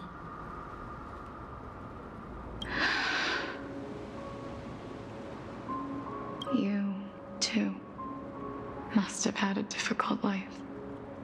We've taken quite the ridiculous journey together, haven't we? This is... I'm at a loss of for words. This is bittersweet. This is what it is. I had a feeling, even back then, that we would meet again one day. Not to embrace one another after a long separation, but to come in search of retribution. the answer that's already been written. And let us draw this seemingly endless fate to a close. It's been far too long. I've waited here for centuries, watching day after day as desperate spirits are denied by this lonely wasteland. I always hoped I would see you among them. But I was also afraid of seeing you. I didn't know how I could possibly face you again. But more than anything, I was afraid that you might have forgotten all about me. I know. But don't you see, Polixia? I made it back anyway. You don't have to shoulder death's authority on your own anymore. It was always meant to be held in 2 hands anyway. So, let's give our core flame to her and have her take it back to the mortal realm. Give humanity back their cycle of life and death. Our responsibility as Thanatos was never about picking out favorite souls. We were only meant to watch over life. Let's tend the field together and create a warm sea of flowers for all the souls to come.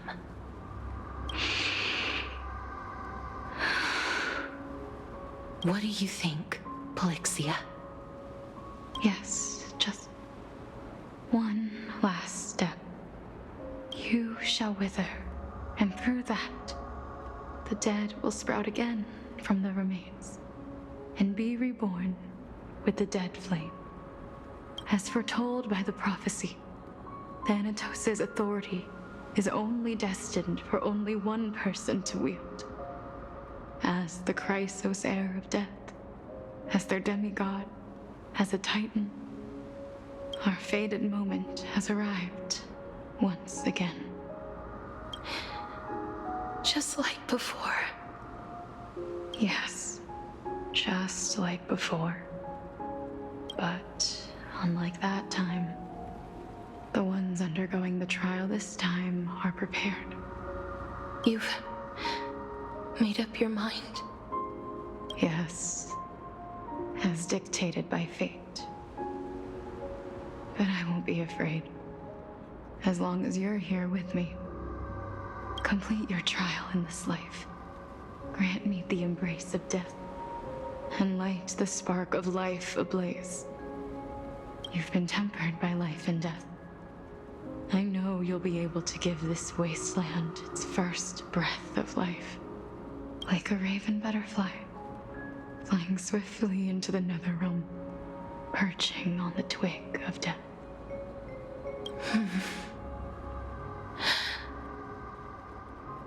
I will. After this, I will remain permanently in the Netherrealm. The River of Souls shall return here and rain down from the sky, scattering souls across the earth. The cycle of life and death will flow once again. This sea of flowers you sowed shall bear countless joyous or sorrowful souls, and bloom evermore. So are you gonna come back with our soul? Revive us and then come back here?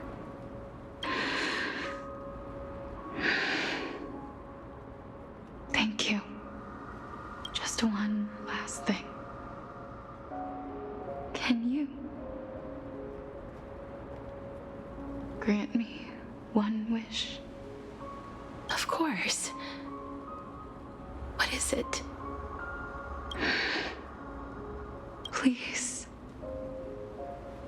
don't forget me. I promise you.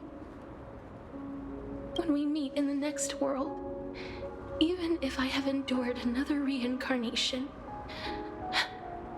even if we do not know each other's names, I will still hold you tightly in my arms.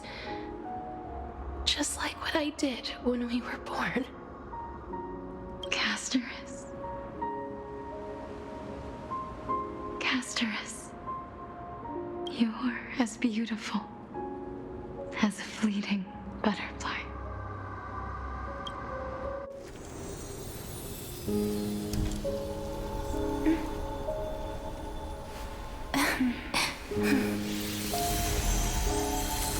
I will bring rest to death. And from now on, stagnant life will once again flow. Oh, that was beautiful. Oh, and sad at the same time. Oh. Oh my gosh. At the same time in Akama. Time flies. In the blink of an eye, the 15th entry hour is already at hand. What? When this farce is over, your soul will be placed on the scales of life and death. Are you ready? No need to ask so many times. Of course I am. Then why do you drag your feet? Is your fear of crowds holding you back again? I simply find them too noisy. Paying attention to conceited fools like them would be an utter waste of my time. Such harsh words. As I see it, you are no less arrogant than they are. I couldn't agree more. Oh. I did not expect to hear that from you. Are you not going to refute me? I know myself better than you think I do. At the very least, better than a stowaway like you. And they say men whose ends are nigh have but kind words. Well, that is exactly why I chose you. Should I thank you for the compliment? The hour of the trial has come. Do you have an answer for me? And how will you prove the veracity of your argument? I suppose there is no point in putting this off any longer. Do you recall where we stopped the last time? You were saying that Amphorius's history is cyclical. Indeed. The demigods that bear the core flames eventually become the new titans at the world's end. Remember what happened on the Holy Mountain? Calypso, Naias. As their destined ends approached, one by one they left this world, leaving only the twins, who are fated to succeed death.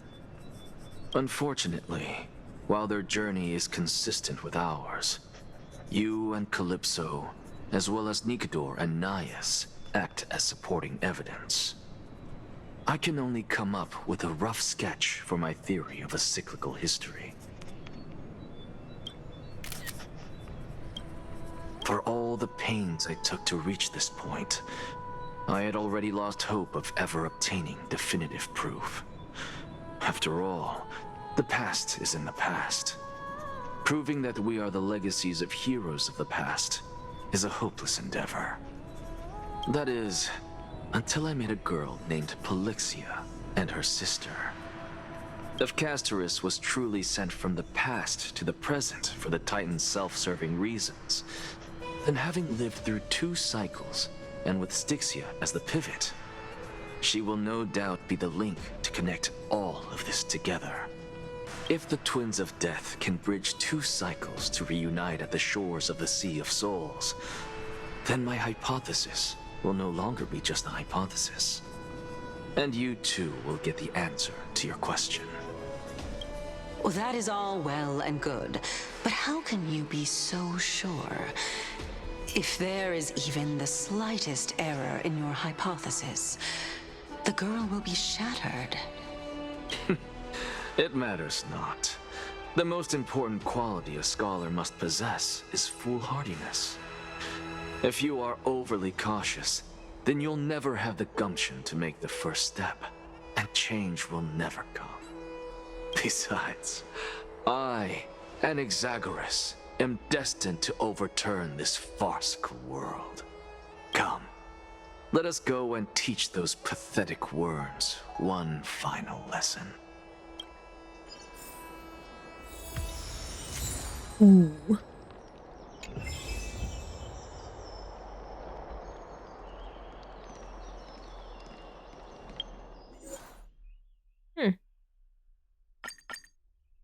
Okay, well, it is late. As we stare at Anaxagoras' beautiful face, we're gonna call it a night. Okay, a lot of stuff happened. Oh my gosh. Okay, so my theory of the dragon being Castor's sister was right. But it's very interesting to have like a theory confirmed that like, well, maybe not a time loop, but it is cyclical. And Forrest's history is cyclical. And I wonder if during this flame chase journey, we will break that cycle. Be interesting if we could. Now, I am wondering how, like, Cass is gonna save the Trailblazer, but we'll find that out next time. And before we go, I'd like to leave you guys off with some links. So that way you can check me out on other places of the internet, chat with the community offline, and just any streams you may have missed. Without further ado, I'd like to thank all the chatters and the lurkers. You guys are so appreciated. Oh, and Sam, thank you once more for the resub. Thank you all for joining me on this waxing night, and until I rise again, I'll see you guys next time. Bye!